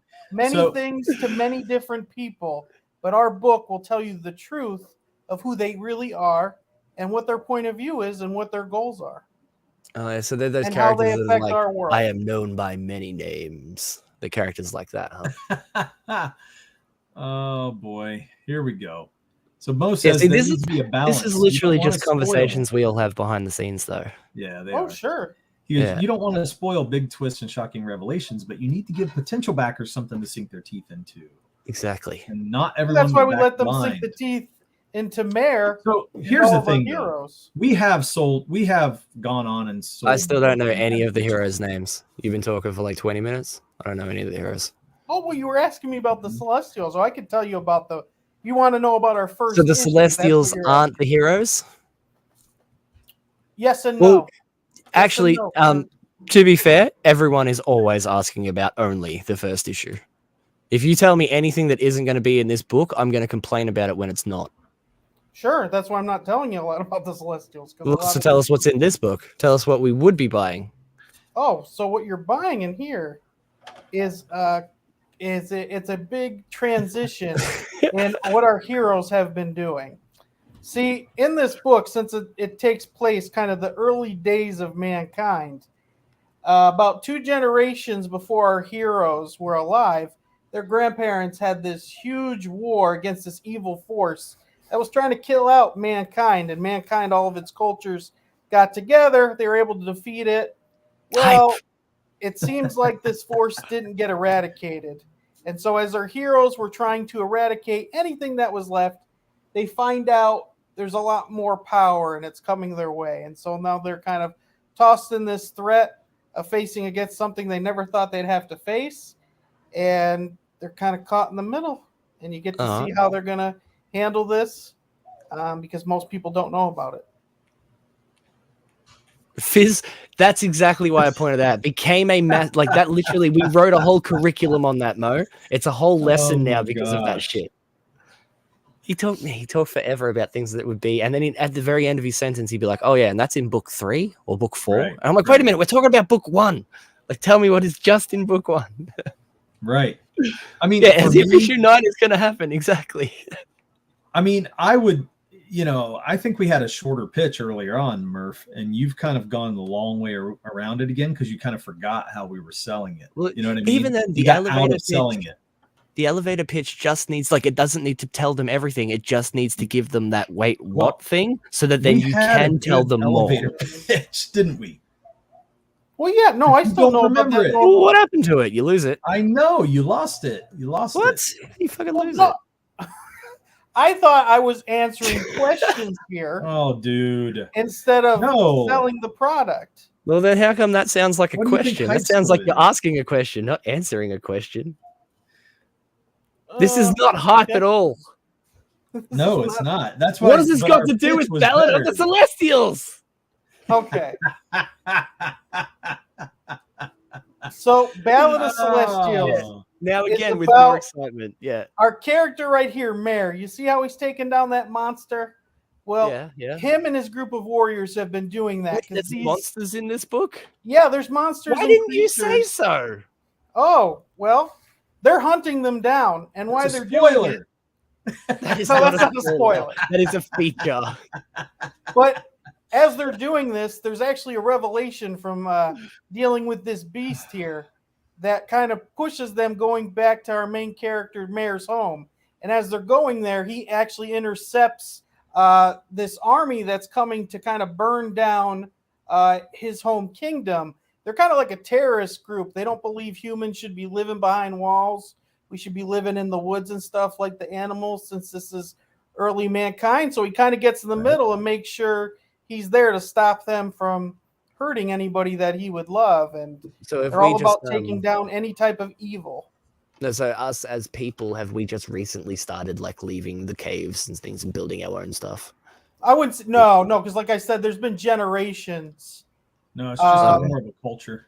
Yeah. But I mean, like when I said recently, I meant like a couple, a couple decades or something. It's like, these guys think they're too good for us now. They've moved away. No, I'd say way more than that. They're not like, it's not like they're a generation from hunter-gatherers. No, they all have languages and, they have money, trades. But there are some people that still live off the land, or like we'll have gypsies and, things like that. Not everyone will be in a kingdom. I was trying to figure out, it's like cave, hut, castle. It's like, where are we? So here's castle. Okay, cool. So Murph, at the beginning, we even said before the ancient flood, right? Mm-hmm. Yeah. So I knew I was trying to figure out civilization. So we said the continents were connected. Mankind was divided. Yeah. And the Celestials are perched in weight. An evil force that dang it. Now you lost it. An evil force that once had power rises again to stuff out mankind's existence. He's gone. Mare, who's a battle-worn warrior. He left. I don't know who you're talking to now. He's gone. Who? The manager in the elevator. He walked off. Oh, dude. The guy that's what an elevator pitch is. Oh, you have like 30 seconds. What most someone in it's the from chat one floor to the next. That's what you got. One floor to the next. Yeah. You got one floor to the next. So you got about 30 seconds before the elevator opens and the guy walks away. So it did start good. It did. But he just ran out of time. When he stumbled was when he lost all that time, and then he was out of time like 10 seconds later. Okay. So you want to play the video? I got 30 seconds. You got to get all like video. Wacky waving inflatable arm flailing tube man. Hey Murph, let me play the video. The tube man. Yeah. Let me play the video. Ballad of the Celestials. Ballad of the Celestials. Hi, I'm Al Harrington from Al Harrington's Ballad of the Celestials Emporium and Workshop. I don't think the sound's on. Yeah, I can hear it, but it's very quiet. It might be coming out of your speaker. Because of this, an evil force rises to conquer the earth. Let me start it over. Mare. Full screen it too. This actually gives the pitch. Flood, you should full screen it. Mankind is divided, and the Celestials. Such professional. Oh, because of this, our channel is not about professionals. Arises to conquer the earth. Mare and his small group of warriors encounter this evil and are thrust into a crisis that will disrupt the fate of humanity. The Dust Man. I actually remember that. I was going to draw that. See? Had the pitch. Dun, dun, dun, dun. See? Yeah, you need to know that off by heart. You need to be able to say that backwards. I had him schooled in it early on, and then he left it and he started. Well, he smoked a bunch of weed and forgot it. Like what? Yes. No, I didn't forget it because when we started talking, I thought you really wanted to know the Celestials. I was trying to think of how do I describe the Celestials without giving anything away of who they are, what their motivations are, what humanity first. Mo always makes fun when I say humanity. Disrupt the fate of humanity is the weakest part. The rest is good. I love that part, Mo. Damn. Punch the ending up. Make sure the ending has an exclamation mark. But or what a else question do you do mark. other People love than question marks. what I said? People love question marks. What will be the fate of our heroes? Well, I think our pitch is good. I like our pitch on the video. But that's just Casey. me. I can't be held responsible for decisions that are made whilst you're on screen. Love you. She's like, love you. See you. Bye. Bye. I can always count on my wife, man. I can always count on her. No, but I mean, so you guys don't like the ending of that. You guys are saying we should change that.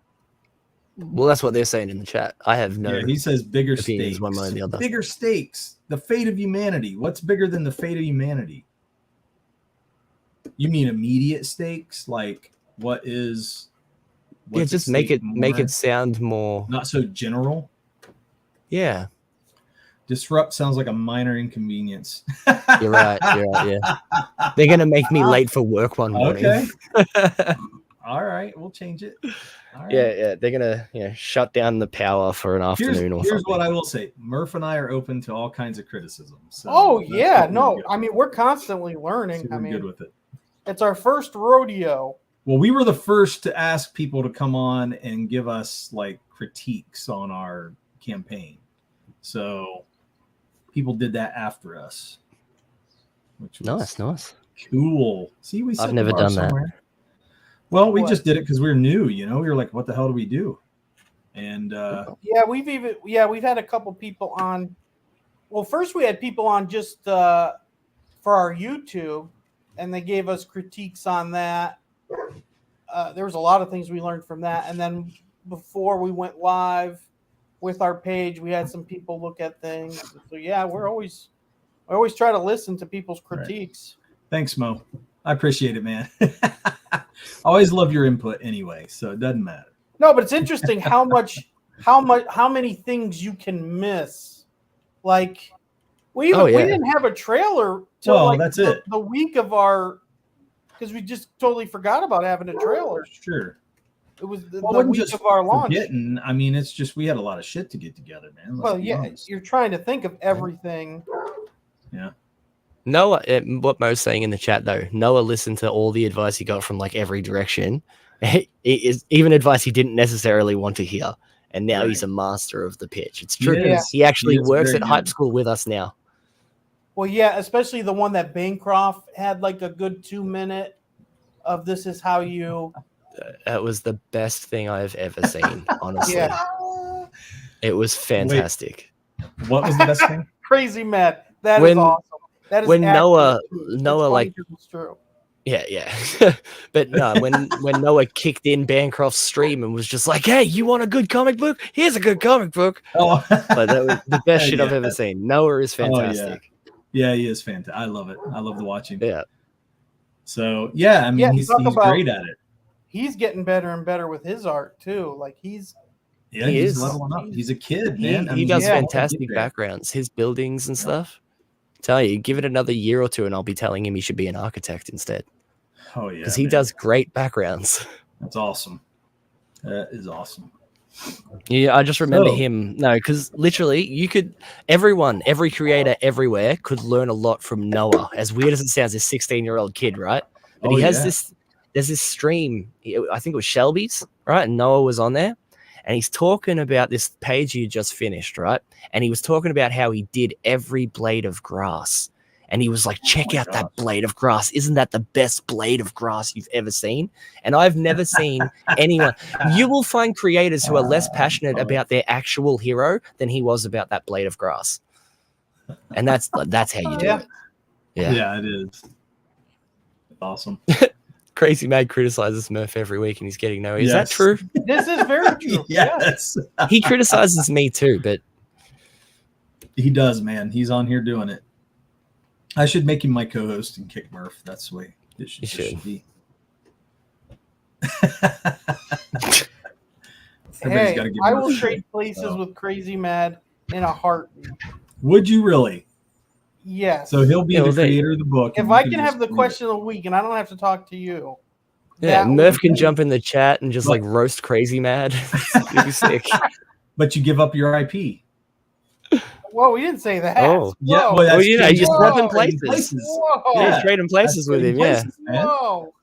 I knew you wouldn't like go in life. He's not showing up to my job like just for the stream. Yeah, you didn't think that through, man. Gosh, you guys went really quick. Like, and I'm pretty sure Crazy Mad is a genie, a djinn. I don't want to be that.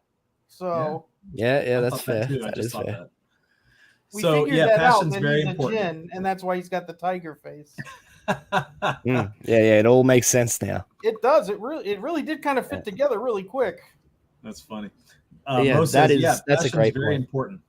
If you don't sound excited about your project, do you expect other people to? I agree with that, man. I agree. I think I went too hard on Eric Weathers last night. That doesn't sound good, Crazy Man. Verbal contract. Hell, that's great. So I feel excited a lot of times when I talk about this book, but it is something you do have to work at. I don't believe it's something that you just jump into. I mean, some people got it, but I don't know. It's hard. That's true to an extent, but at the same time, you should be naturally excited about this stuff anyway. Oh, yeah. Like it's comic books, man. I love comic books more than anything, and there's no hiding that.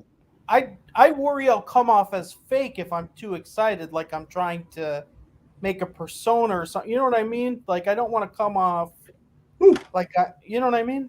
Does that make sense at all? Yeah, no. People can smell. There's a difference between like having a persona and being fake, though, because like people can smell fake from a mile away. Yeah, you'll get nowhere in a chat like if you have fake attitude and stuff like that. But no, exactly. We're self-conscious. Just like any other nerd. That's fine. Yep.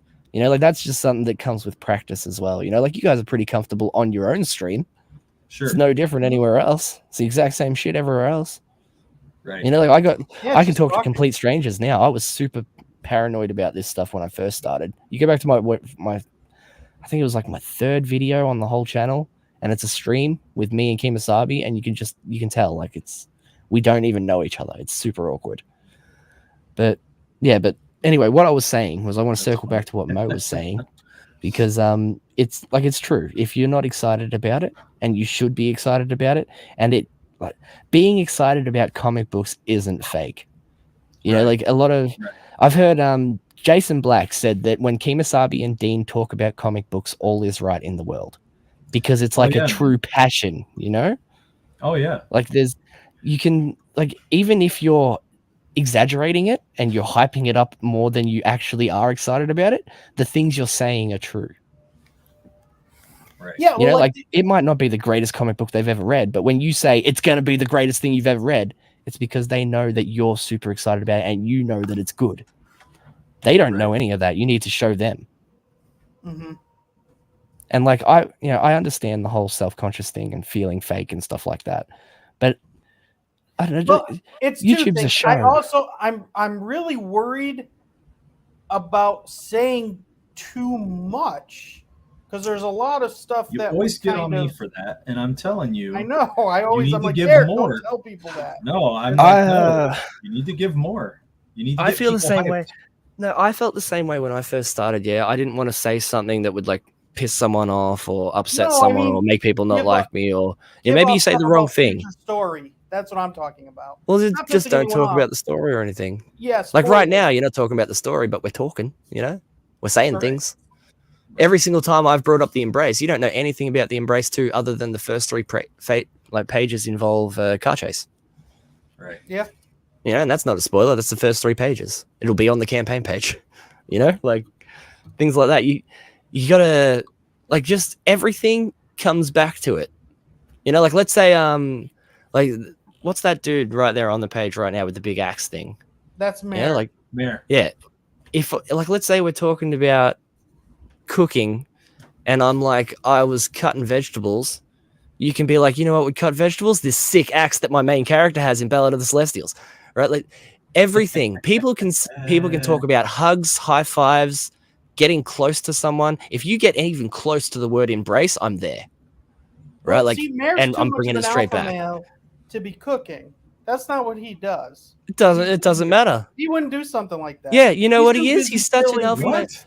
You know, but do you know what an alpha male does? An alpha male takes care of his missus, and so he's got all these like Viking babes that he lets use his axe to cut his meat for him because Well, he's a not- man and he doesn't Right now, they're bother out with in the cooking. wilderness. He's currently not dating anybody. Oh, in the I love it. wilderness. Oh That's shit! not- Yeah, who said anything about dating? Conan never dated anyone either. That's true. Yeah. Hey, we want to keep the book PG. Kevin. We don't Oh want my to go farther gosh. than that. Yeah, don't give away the ending, but don't worry about giving away the beginning at all. Talk about the beginning all you want, mate. Mm-hmm.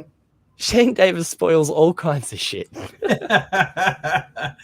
Did he Yeah, really? but- What did he spoil? He did. He really did. Yeah, he just straight up spoke about the whole ending. Wow. But you know what? I feel What is why? What's why? Wait, why did Wait. he bitch? he says it's why I constantly bitch for comics meet streams. Yeah, but what is? Wait, yeah, I what don't is he know. talking about? Yeah, I'm What's not the sure comment where Does he he's mean- referencing? Did he mean to put pitch, like to go on comics streams, or is something he doesn't like?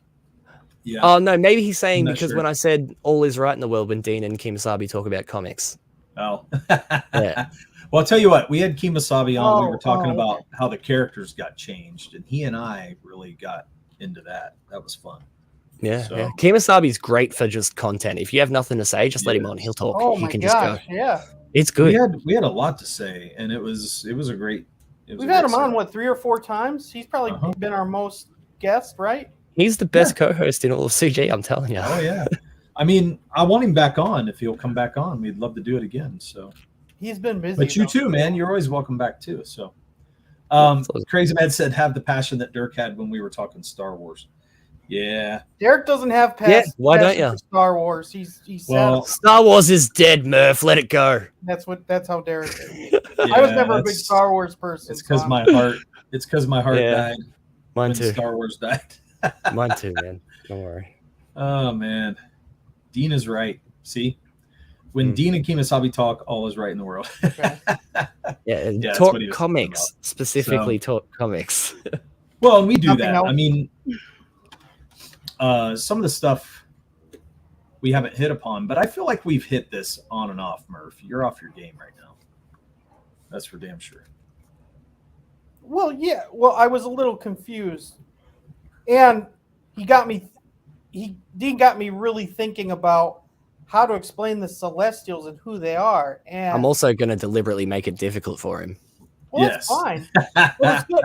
That's something I've thought of. I like that. Because people have asked about the Celestials, and I'm always just like, well, Oh, yeah. they're not. I've said what they aren't. Like people think, are they aliens? I'm like, no, they're not aliens.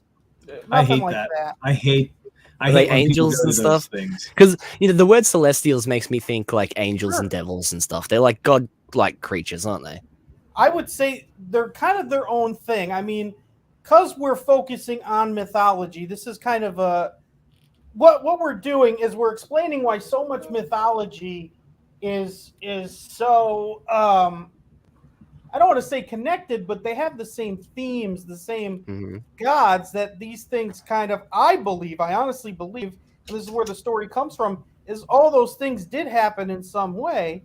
And so that's what kind of the Celestials are. What were the things that got our human race from then to now? Why were they able to make things that we still can't make right now, even though we have such great technology? We know, I mean, look at Egypt. We knew they understood things about DNA. So there are multiple things. Yeah, they had astrology and everything. So they had all kinds of things that we're not really Because sure. This is the flood. Like, how did they Needed figure this out but not technology that at out, this you know? time. Yeah. Yeah. But Well, yeah, because- what well, they're the saying in the thing is- chat though, real quick, Oz, that's hilarious. Every night Chemo would go to bed regretting he didn't talk enough that day. And then Mo says, try the pitch again now. Yeah, do it again, man. Now. With sever the fate of humanity. Sever the fate of humanity. Okay. I like it. So, oh man, see, I'm thinking too much. That's 10 seconds gone, man. What are you doing? Damn it. Come on. You got 30 seconds. I'm literally standing there in the elevator. I'm going to the top floor, and you're about to get off at the next floor, and I'm getting off at the next floor, and you've got to keep going. You've got 30 seconds between those two floors. Just take it off the cuff. Did you know before the flood happened, the continents were actually connected? And because of this, all of man's cultures were actually way more connected than what we realize now. And even though they were so close to each other, they were divided because of their beliefs and their religions and everything like that. And when mankind was divided at this time, an evil force actually arose to kind of take out mankind. It wanted this continent. It wanted our world. So mankind had to rise up, get together, and defeat this. Man, I'm forgetting the rest of the... Because it has been a while. Already better. You're doing so well, though. That was already... off the cuff, and you did it way more hype. The excitement was palpable. Yes. Well, I am excited. Like, I do like... Are you? The really cool thing about it is because it's pre-flood, we can make up all the cultures we want in the kingdoms, and it's our world. Like half of them could have been destroyed by the flood. Who cares? Yeah, exactly. That's right. Yeah. Exactly. So, much, much better already. And that made Mo care. And yes, Apex, 30 seconds. You might get a minute if you actually get his attention. You raise an eyebrow, you get the minute. Get 2 sizes bigger. Yeah. It sounds like you're telling me facts. Okay. Yes, yeah, much better. Much better. Which, I mean, even though we're having fun and it is fantasy, there are some things I believe that we're writing, and it's very interesting when you go into mythology and all these things that the cultures believed. So the best kind of lie has a grain of truth in it. Yeah. That works with fictional stories, like. Yeah, and that's why the Celestials are hard to explain, because they're a mishmash, because you have so many different cultures believing in different things. So yeah, but you could give us the details on just one Celestial and be like, he is one, and then you can imagine what some of the others are like. Get me interested in what the Celestials even are. Okay, well, you actually, in this first book, you don't see either Celestial, but they're having a conversation about what our heroes are doing, and they're actually trying to influence them, because the one Celestial feels like Mare, especially, the group are great warriors, but Mare especially kind of has a destiny, and he's strong enough to change the tide in any type of wars that are currently going on or that can come. See, so now you've introduced like the game of life between two gods. You're intriguing me. Yeah. People are picturing things in their heads. What are these two mysterious creatures talking? Are they human-like? Are they not? I don't know, but now I want to know. Yeah. It's more than you had a minute ago. Okay. But that's good. No, that's good. Oh, man. What? No, it's good. I love it. You just have to get Murph, back in the game. It's like we're training Rocky all over again. Well, it is funny. When I was going on channels, it is, when you keep talking about it, it is really easy to do it. But what's hard for the pitch now is because of how Dean's saying, like, I'm not trying to just say something routine. I'm trying to be honest in why I'm excited about it. So what I'm excited about it is kind of more than the pitch that we have. Ooh, look at that. Makes sense. Look what Osgreat says. What does that say? Gods play with man, will he forge his own destiny? Destiny. Dun, dun, dun. They don't have the powers of gods like they wish they would, but they do try to, manipulate things as they can. They're very much intrigued on the human race. But that short and sweet deal gets people like, oh shit, and then they can figure it out in their head. They can see it and they're like, oh, I get that. Yeah. when you go too deep into it and you explain too much, then they're like, Yeah. you lost me. Yeah. I'm done. That's Odin's biggest problem too, is he would get like, he would lose himself in like a description of something, and I'd be like, move along, Odin. Well, you don't believe how much I worked on Murph to get him to even where you're seeing. It's literally, these are things that all creators go through, like their partnerships and stuff. Whenever you see a writer and artist team, one of them is like this and the other one is like that. And that's just the way it is. Yep. It's definitely true with us. So, well, originally the story was going to have like a Lord of the Rings opening explaining a lot of stuff. Oh, it's going to be boring as hell. That only works in movies. Like, you can't have a text scroll in a book. No one will read it. Or in a book. Yeah. You know, we're not having a book. This is not a book. Yeah, it's not an actual novel either. So, you know, you can get away with it in those. Right. Yeah. Well, the worst is when someone focuses on a minor point and goes on and on. Worse when they sound bored doing it. Exactly. Oh, yeah. There you go.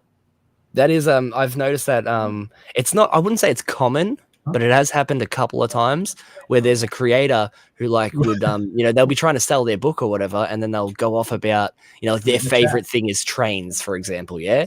And they'll say, oh, this guy rides a train, and then he's like, oh, the train was awesome. I spent ages designing the train, and then, you know, you've got 20 minutes talking about something that's unrelated, right? That happens with some creators, you know, they're like, I am excited about this. You need to understand that, like, I might be interested in your book, but that doesn't mean I give a shit about like this guy, you know, that you're talking about for 20 minutes. You're like, I was inspired by this guy. I'm like, I don't know who that guy is. Tell me about your book. Sure. Yeah. A lot of fans think even less than that. Like, they do not care. They're either going to care or not care. Creators are analytic about it, whereas the fans are just going to tell you what they like. If they don't like it, well then fuck, you know, like you've got to keep their attention like that. Yeah, very true. Artists are the best. Yeah, he goes, they're the worst. I know. What's wrong with you? I thought you liked talking to me, crazy man. What's going on here? Hashtag just a writer.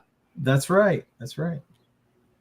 Well, hashtag just a fan, crazy man. That's what he says. So, you feel better now, Murph? Like you got it? You think you got it? Oh, yeah. I didn't feel good when he was asking me about the Celestials because I really don't know what to tell people without. But I guess that's just, you got to read the book to find out why it's called Ballad of the Celestials. It'll all make sense as the book goes on.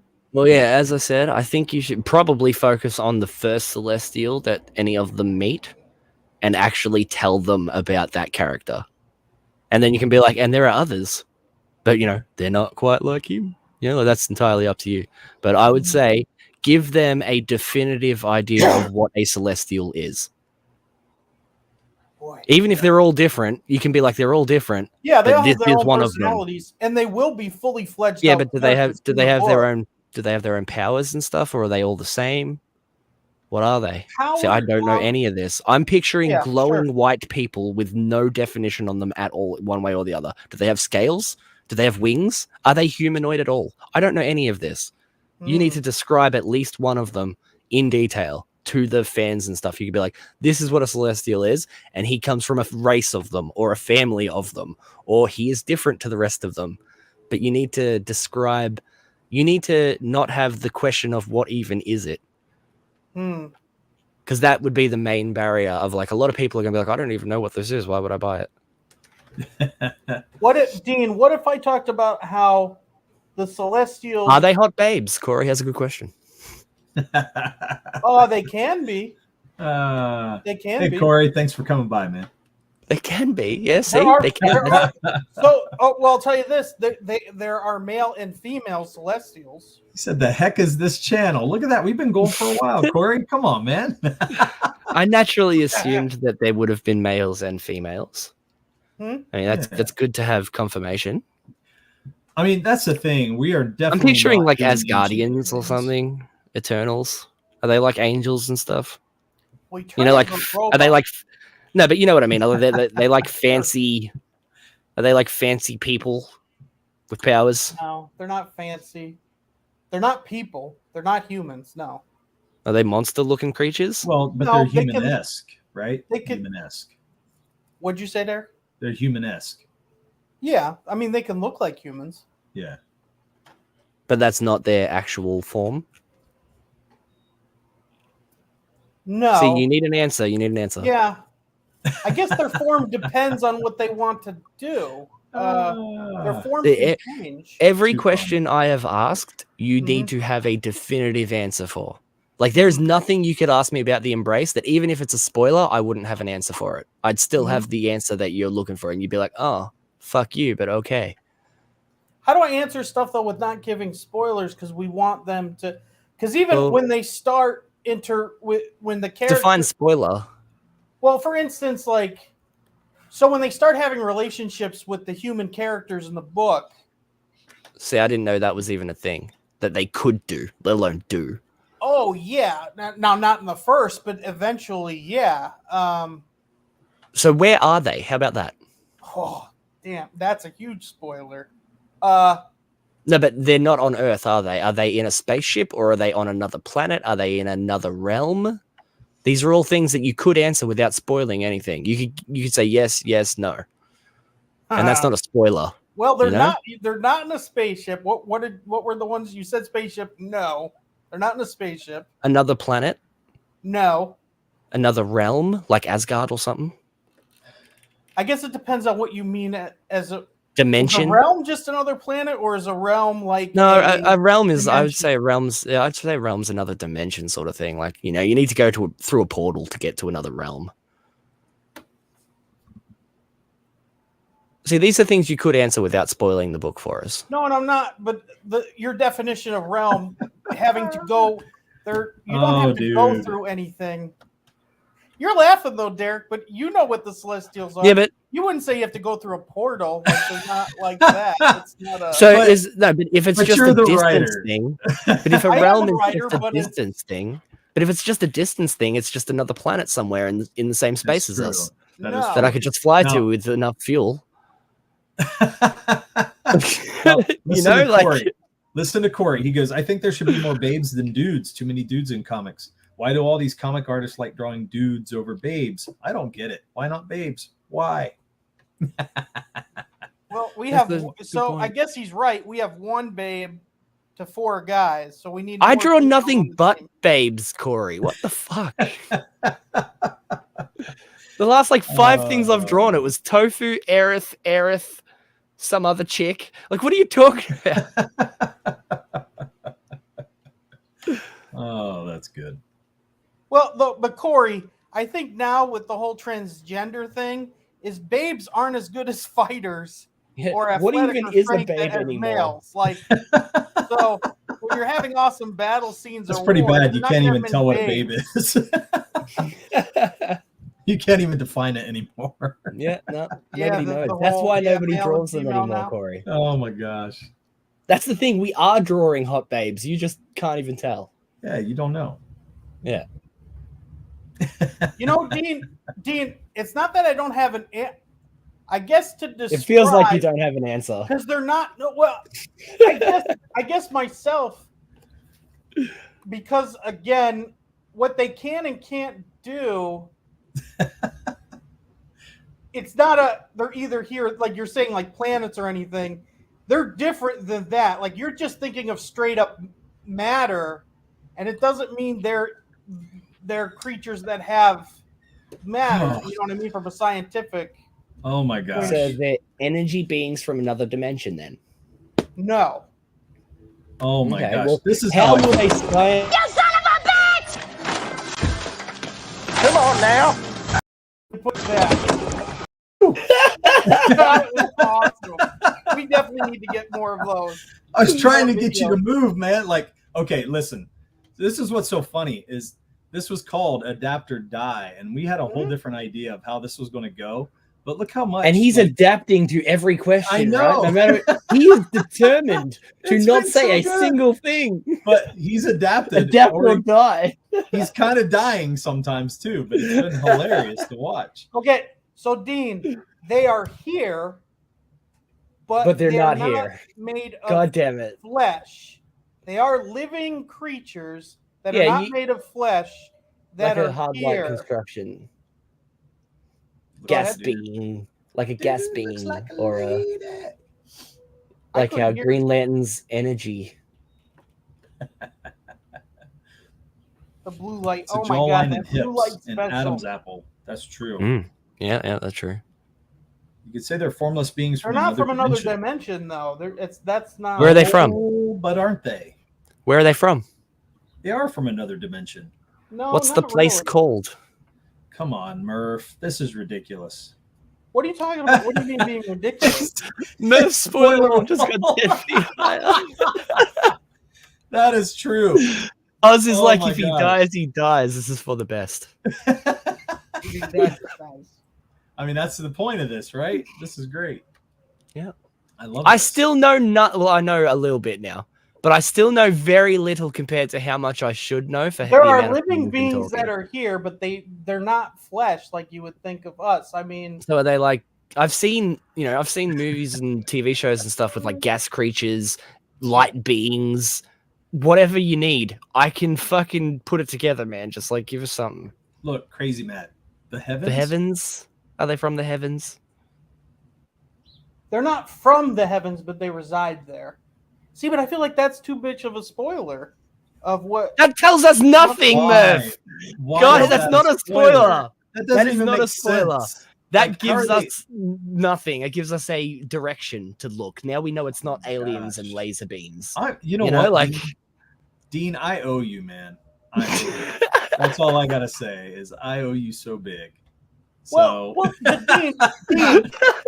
But Dean, why I say it's a spoiler, and again, see, Derek doesn't know as much as the story that I have planned. Like, He's different the cultures- artist. Huh? How does he not know everything? I'm sorry. Say what? Say it again. How does he not know everything though? He's the artist. Like he's involved. He only knows of book one. There's He tons of only stuff knows about the what he Celestials wants and me to characters know, that he Dean. doesn't know that's But you're coming not down the in- road. You're not very involved. No, I he am knows about very the involved. Celestials, and he understands what they are and kind of the mixture of things. But like I think, Look at Mo. so, Damn, Dean, no the point reason- reading the X-Men Dean, now. Perfect. I already know they're mutants. Yeah, they're mutants. That's awesome. Yeah, Wolverine and Storm are the Celestials. I don't know how we're gonna pull it off, but F Okay, Marvel. but listen, it's okay to say they're from a different realm, different, But place. they're not though. That's not the truth, unless you want me to lie to Dean. Then say where they're from. Well, because in the story, though, why I say it's a spoiler is, Dean, people believe they come from different places. Not every culture believes the same things You're going about too it. deep. Yeah, we You're already going too deep. gathered that. No, but we already gathered that much anyway. Like that could be anything. It's like, are you the Grim Reaper? And it's like, I've been called that in many. Like I've been called many things in many lives. Mm-hmm. Like that's nothing that's the first unique. time I've been Like called a I've heard of mushroom. immortal beings before. I'm aware of their existence. Yeah.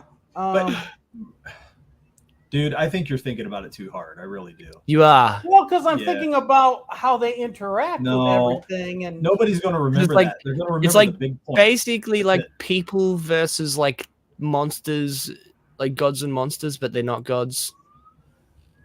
They wish they were gods. Like it's like celestial beings, like most likely immortal. You're so worried about the spoiler, you won't let yourself say it. That's terrible. It's so strange. It is. well, at because that. though too, there's even things. I don't that, even know what that means. Say what? You can lie a little. It's okay to bounce checks and selling your shit. You've never heard of bounce checks? Dean? Well, no, I know what a bounce okay, check is, but okay. I've never heard it like that. Okay.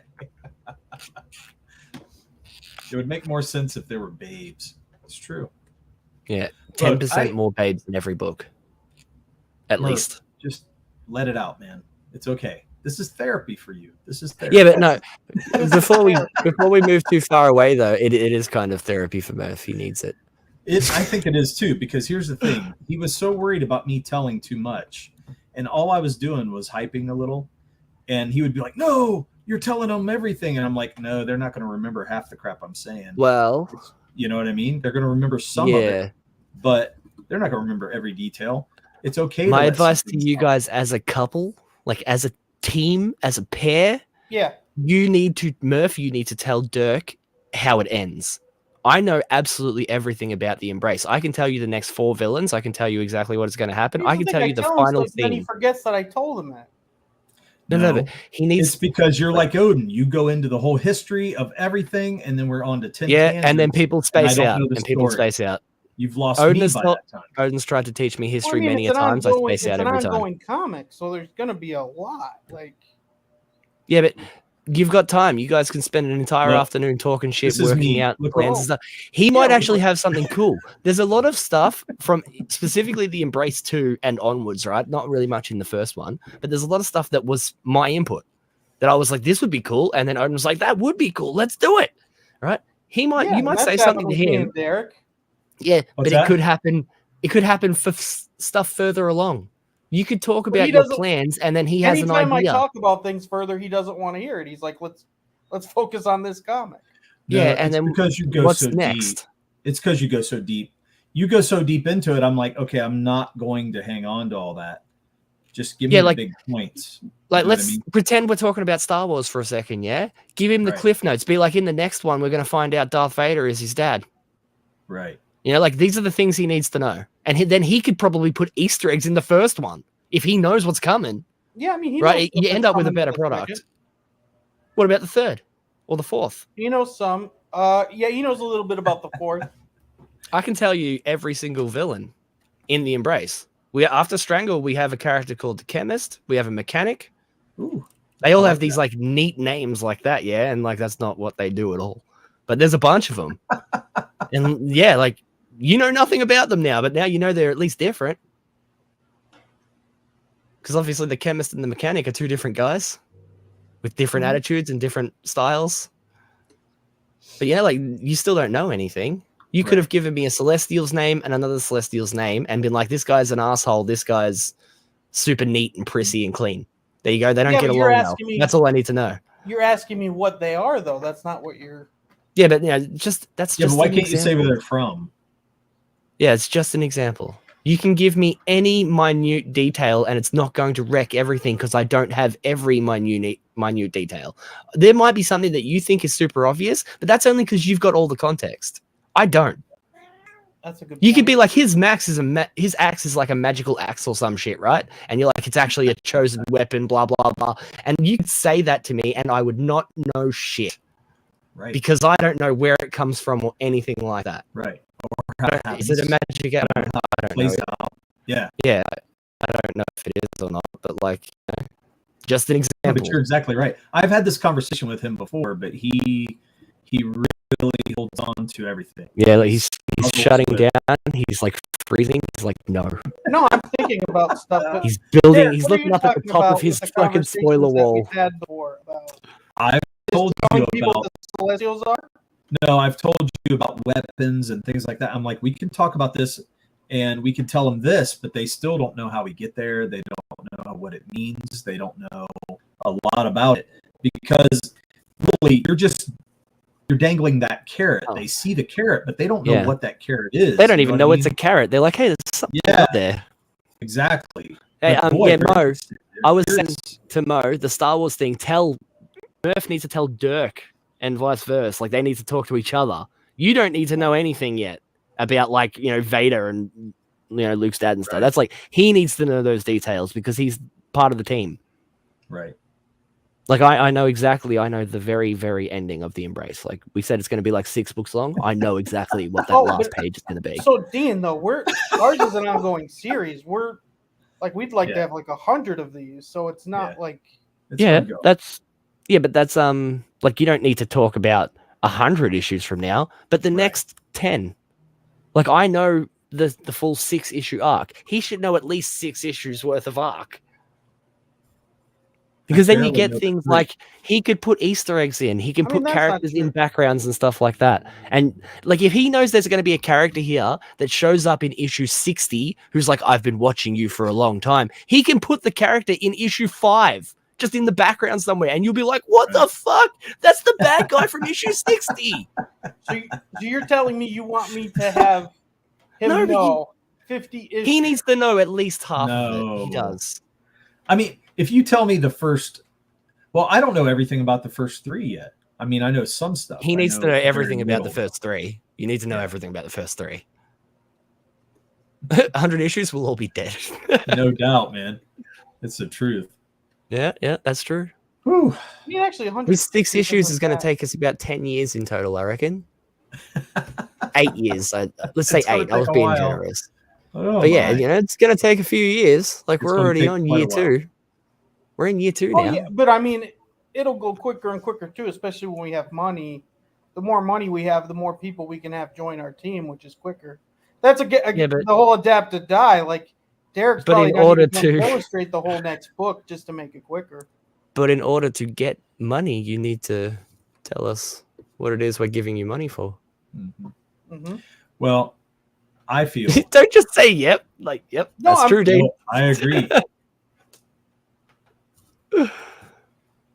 I agree, though. I mean, I just think, Murph, like, I think it's okay if you tell them what the Celestials are, man. You know what you should do, Dak? You should just tell them.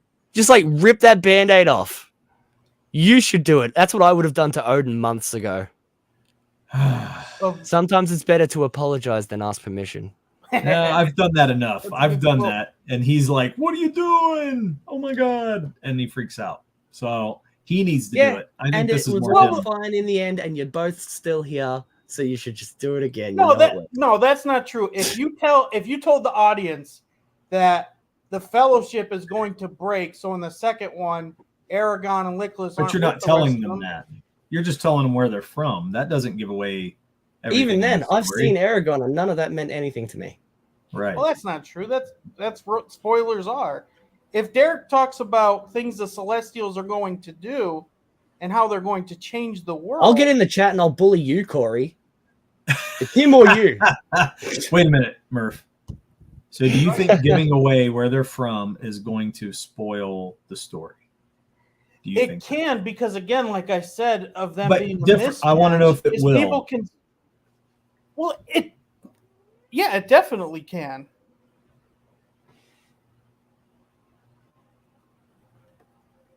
Okay. Because where they're from, giving their background shows you their motivations. So it's easily to tell what they'll then do next or what they will try to do. And because again, it's not like a collective, they're individuals. So they don't all have the same goals. They don't all communicate with people in the same way. So you can't put them in a basket because it's not like, you know what I mean? It's not like they're bees where they're controlled. They're just like us that have free will. Legolas is okay, and he's part of the Fellowship. Yes. Well, okay. But even out of context, that means nothing. You know, like if we hadn't seen all those movies and stuff, like that meant nothing to us. You could say exactly that sentence about a character from your book, where he's from, and what he's doing, and it means nothing to us. Right. That's what I think. Assuming it's not like, oh, he's from heaven, you know, like as long as he's not from some place that is like super obvious, it's like some city you made up or something, we won't know what it means. And so it could just get our attention. And what Mo said, that's perfect. Again, imagine if Tolkien was like Murph. No, it's none of your business what a hobbit is. Read the book. It's like hobbits are little awesome. People with like fairy feet and shit. But like that is exactly what you're doing right now. Oh, I love it. I love it. Corey says just wing it, make it up. Yep. I disagree. Derek, what do you think we could say about the Celestials that wouldn't spoil anything they're going to do? Oh, here's your chance. Well, for me, where they're from doesn't spoil it. Why? What? Just without telling me, why do you say that it wouldn't? Because I feel like it doesn't matter if people know about that, because how that happens is going to be part of the story and what unfolds. You know what I mean? Where they're from is not necessarily what's unfolding. Mm-hmm. Does that make sense? You're telling me if people know where they're from, that wouldn't help give them their motivation and kind of take away any backstory that we would Well, not necessarily. It could give us clues as to their motivation, but that's you as a writer. Their motivation could be anything. It because you can say they're from Timbuktu. Yeah, and as far as we know, something happens in your book. If I don't know what Timbuktu is, it's not going to matter to me because I'm going to be like, wait, what's that place? And then I want to know more about that. So it's like whenever they said Chewbacca was from Kashyyyk, right? Sure. I'm going, what the hell's Kashyyyk? But that's awesome. And yeah, it was just a name for a long time. Exactly. And then I heard about how deep it went, and like they built their homes in the trees because the lower levels had bigger creatures at the bottom. And I was like, oh shit, that's awesome. Can they do magic? Like, well, then I was going, what's going down? No. Okay. So I only had. So what do you consider magic, though? I'm sorry, Derek. Well, are they using like laser guns or magic wands? No, you know, like neither. Are they doing weird things like shooting fire out of their hands? Nope. Do they breathe underwater? They don't breathe at all. Okay, see, there's an answer. So they're space people, like gas and energy and stuff like that. Yeah, I guess. Yeah. Dean's trying to steal your idea for the Again. They don't have DNA. I'm an artist. I'm not a writer. Dean, they're not. They don't have DNA. They're not human. They're not. That is true, but they would They're still have something that makes up. Okay. Well, if you think like given their place away, that's fine. You don't have to say where they're from. Wouldn't they still have DNA though? Like DNA would just be like the building block of life. Like even if they don't recognize, like it'd be different to ours. Does oxygen they would have DNA? Yeah, like whatever it is that makes up oxygen, but oxygen isn't alive. Right. If oxygen was alive, it would have some sort of cell inside the oxygen that is like conscious, at the very least. Which we would be able to go, oh, that's what makes up the difference between this oxygen creature and actual oxygen. Mm-hmm. And that would be its DNA. Yeah. What makes it up. It's like its atoms and its biology. Sorry, that had me thinking about something else, but okay. Yeah, I agree with what Dirk said. Like, it wouldn't mean anything to me unless I've actually heard of the place before. Like, if you say they're from Hell or Asgard or something like that, I'd be like, oh, I know who they are. No, but if you're like they're not from any of those areas. I've probably never heard of it then. Probably never heard of it, man. Here's the thing: if you think it would give it away, then don't do it. It's okay, but I do think it's okay to talk about it a little bit and say, well, we're going to show the Celestials more as we go through the story. They're going to be revealed, but there's going to be a few mysterious characters. It's okay to do that. I mean, we have a character that's more like. But I've said all that. But I'm just saying. Like winter's coming where they never come. They're going. But we have a character that is more like Boba Fett. Where you didn't know anything about him. He's more intriguing. And so, but he's not a Celestial. We're talking about the Celestials right now. Well, let's use Strangle as an example. The bad guy from the Embrace is named Strangle, and you guys have seen him. Yeah, you've seen him do some stuff. You've heard him talk. You know what he looks like. You could figure some stuff out if you looked at him. Honestly, if you figured, if you have a good look at him, look at him properly, you can figure some stuff out and maybe guess what he is, why he even exists. There's also questions as to the Embrace. Other people have died in that universe. Why was he the only guy to ever become a superhero? Was he the only one to ever become a superhero? I don't know. Back the book to find out. But these questions are in your head now. These are things that you could plant in my head about your stuff. Yeah. Mm-hmm. Strangle's on the bloody cover. He was a spoiler in the last book. It's not like I haven't talked about, again, I've told people what they're not. I told them they're the reason that we have the... He does strangle things, Corey. It's in the name. I talked about they're the reason that we have the 7 wonders of the world and why we don't know how to build those things they did back then. Yeah. But see, it's one of those things where you got to think about it, right? You already have all the answers, so it's just like writing a mystery novel or something. Start giving us clues. Because I guarantee that once I explain what Strangle is and once you've read book 2 and 3, because by the end of book 3, everything is explained. You won't have any more questions, right? But by the end of that, you will go back and you'll be like, oh, it was so obvious. Dean told us everything back in book 1. Literally, we've told you everything. You should be able to figure out what Strangle is without even thinking. Yeah, but we've just kind of given you clues, and because you don't have the context, these clues are just me saying things. Go have a good look at Strangle right now, and then just tell me if you notice anything about him now that you know to think about it. But yeah, there's a lot of just obvious things that I think are super obvious, but no one has even noticed because it's not super obvious. I just think it is because I have all the clues. Yeah, because you know it. And you drew it. When you write a mystery novel, you have to write the ending first. You know what happened, and then you start placing clues throughout. But it's not like the audience knows. Like, for instance, exactly, and they never figure it out. Yeah, but in Game of Thrones, you had winter is coming. You had no idea what those creatures were for 7 seasons. You couldn't explain what they are or who they were or their but we had seen them. We knew what they were doing. And we knew their name. What they were doing. We knew we did. They were coming. They were coming for us and killing everyone in their way. They were undead, frozen people, soldiers. They were zombies. The first season, you didn't even know that. You don't even. In the first season, you knew there were zombies. No, that's right now. True. I don't even know. Yeah, you do. The very opening scene of the very first movie. Where the people's bodies are chopped up. Yeah, they all get up and everything. There's the undead girl. You know it's zombies. And then by the end of that season, you know that they're undead frozen people. There? Yeah. Okay, she's the main one of that scene. Okay.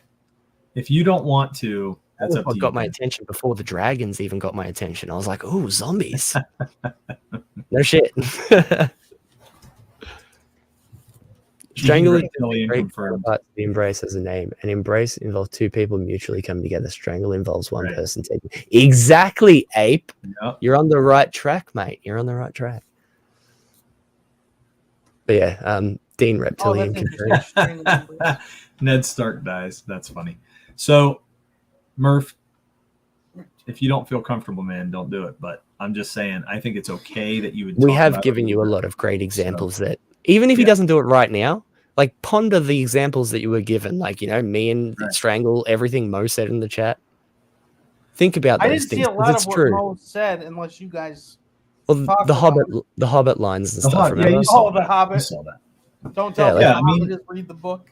I just think that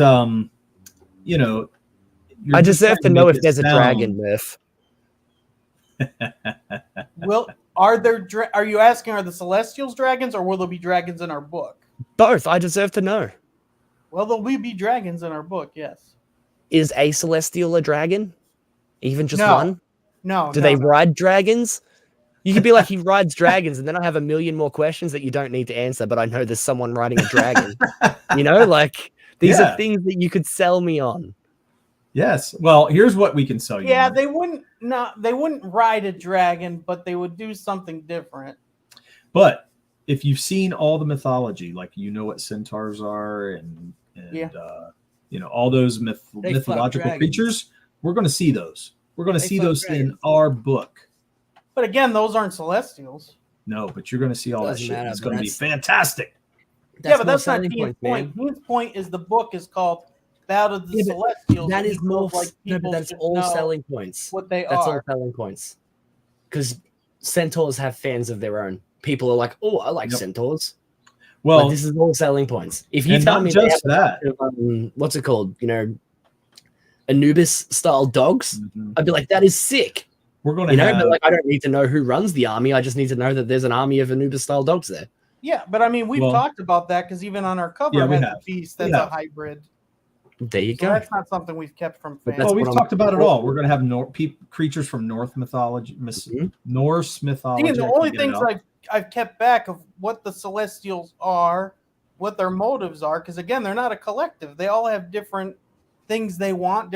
Then you know what you should do? Talk about them less then. I'm sorry, say that again. When you're talking about the actual book and everything, focus on everything but the Celestials. You want people to start asking questions about anything but that. Because with it being called Ballad of the Celestials, the first thing anyone's going to ask is, what is a Celestial? And if you can't tell them that at all, that's when it all starts to derail. Yeah. So, you want their first question to be, who is this guy? Or who is, what is this? Or something else other than what is a Celestial? That's what you should be focusing on. Well, when people said Ballad of the Celestial, what does that mean? I say ballad is like a song or a tale, so they're telling their story of our history. And that's kind of what I've always led it as, of what they are. And then I tell them, they're not just telling the story, they're involved in the story as it goes along. Is there? Corey says lions say they're babes. That's hilarious. He's already confirmed that there are male and female, right? Why not just confirm the existence of a babe if there is one? Be like, yeah, there is a babe one.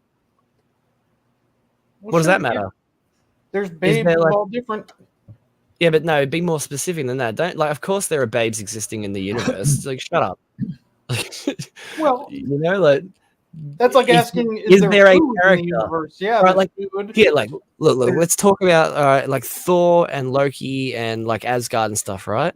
We'll talk about that without actually mentioning Thor and Loki and Asgard. Like there's a brother and like there's twin brothers, princes, meant to be king. One of them is adopted, doesn't know it. He's actually a fucking frost giant, and you're like, wait, what? I haven't spoiled anything, but there's a bunch of interesting shit going on. What it's about a prince. You just spoiled the whole arc of Loki in the movie. Yes, you did. No, I didn't. He didn't know he was a frost giant. But hold on. You think Loki's entire arc is just what is in the movie? In that particular movie, yeah, that's just the beginning. Movie. Yeah, but if that's just the beginning of his arc, we're talking about them as we know them right now. And I'm showing you that I'm not spoiling anything about Loki or anything that we've seen up to that point. All I have told you is their introductions. Well, yeah, but you can't spoil something that's already. And you can spoil the intros. You can spoil the intros. Anything in the first third, you can talk about it like I have it in my hand right now. If it's from the first third of your book, you can talk about it freely. In fact, the first third of your book should be on the campaign for people to see and read. We don't have any of the. There you go. There's pictures, but our we don't pages have are dialogue, on there, though. Right? There's pages on there that are. Yeah. Yep. Like and subscribe to Murph not knowing what a spoiler is. That's crazy, man, right there in the chat. Wait, what? Like and subscribe to Murph not knowing what a spoiler is. Adapt or die, Murph. Loki is into male horses. It was weird. Yeah. What are you talking about? Yeah, and it's not his arc though. It's what he does with that info is what his arc is. Because he's actually Frost Giant, and I said he doesn't know that. What do you think he's going to do when he finds out? You don't know. That's what you got to buy the book to find out.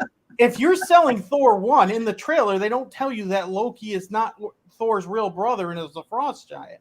That's what we all knew that. Everybody knew that going into that movie. What are you talking about?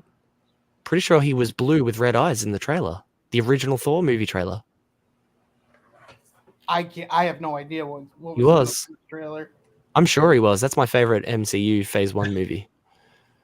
I'm sure he was. He's like, I would have to go back and look. I don't picture that. I'll tell you this: going to the movie, I didn't know he was a Frost Giant.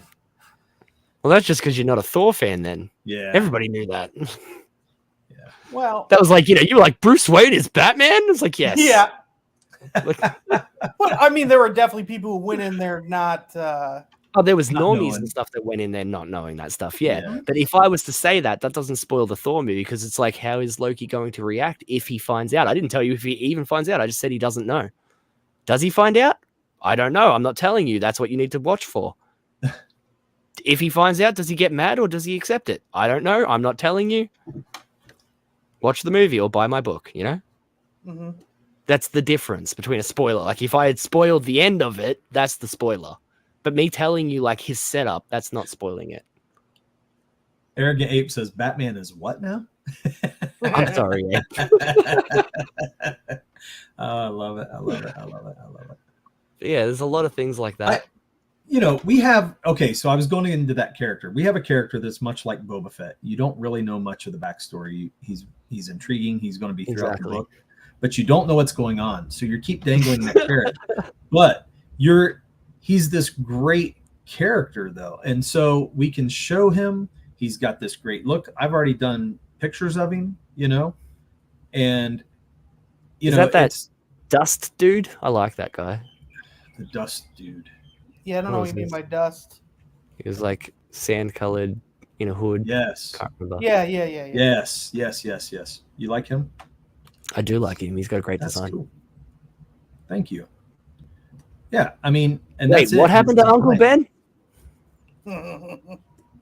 Mo, what about? Wait. Hey, it Why didn't did you tell me happen. That Bruce didn't Wayne's happen in parents the were new killed? I said Spider-Man. this. It was Aunt May. You didn't know that was gonna happen. This is literally what it is, right? It's almost like Murph gets to half a spoiler and stops.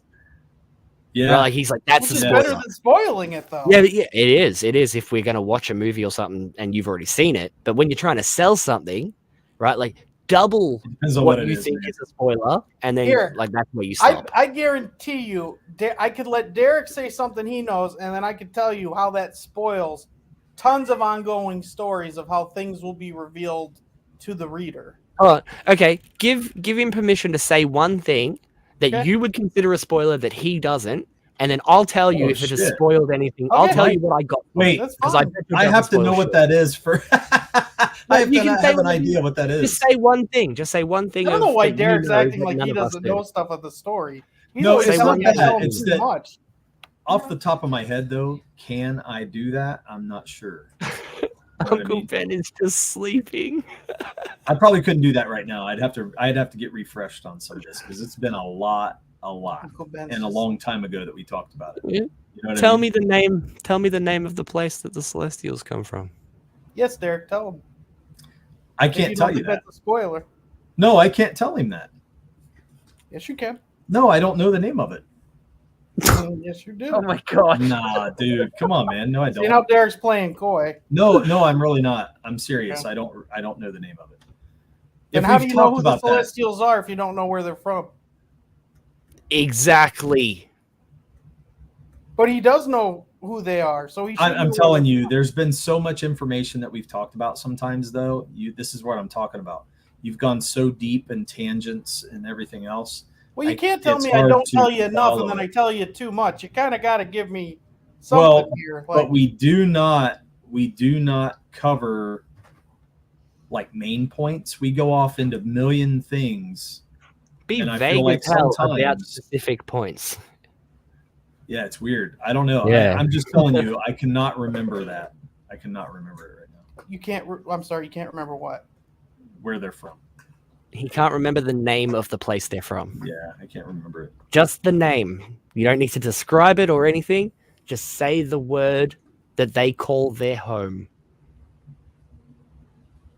Make the noises they make when referring He's to their struggling house. so hard to even say it. Though. He Look is. at him. No, I'm not. I'm not struggling. I don't want to reveal that. Okay. Then Why? don't do it, man. Then don't. Yeah, do no, it. don't. But why though? Because it's not a spoiler. And we're gonna have to go I feel soon. like it's a huge spoiler. Yes, I do. Is it? Oh, okay, hold on. Okay. Is the name of the place they come from something I could Google and then find out a bunch of stuff about? What? Okay. Or is it a I would word put- you made up? Because if it's a word you made up, you're being ridiculous. No, But if it's something I No. can just Google, it's then not- yeah, fair no, enough. it's nothing. So, Crazy it's Mad, hard for just me send to me even the answer script. this without spoiling things, but you could definitely search for stuff that then would give you clues to be like, oh, okay, and you can unravel. I can things. search for stuff related to it that could give me clues to help unravel things. That's too much work. No one's going to do that. Oh, that's not true. People do that all the time. Yeah, for like With Batman movies and coming out Spider-Man and things stuff. like that. Yeah, for Batman and Spider-Man and stuff. Okay. But like nobody has any reason to look into this yet. If you say the name of your place, like I named, like I've told We're you. saying that our book is based on where all mythology comes from. Here you go. In Other Earth, right? In Other Earth. Remember how I mentioned earlier that the villain / monster / bad guy in my book is like a stuff of nightmares? It's called a Gribbolus. All right? That's what its name is. I named it after specific things. If you Google Gribbolus, you could probably figure out clues as to what it is. But like Gribbolus means nothing to you because you don't know what it means. Mm-hmm. Same thing. Like you can Google it and get clues. You're going to get exactly what it is, but you'll be on the right track. But it's not going to tell you exactly what it is that's in the book. Even then, even if I know exactly what it's based on, it's not your book. Your story might be different. Yeah, Think no, about I like definitely- Thor compared to the ancient like actual history, mythology. yeah, It's like yeah, the Marvel yeah. story is different. Like yours could be different. Oh, I don't know. Will, yeah, Gribble me this. Gribble me this.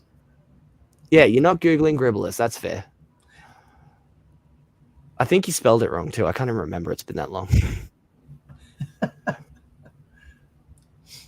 Okay, so here's the thing. Murph, are you going to get there or no? No, crazy man. No, Aardvark. It's not a Gribble worm.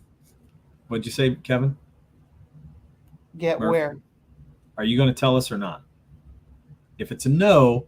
No, yeah, I don't want to tell you where they're okay. from. No, I do not. Then that's what we needed to know. Then we needed to stop.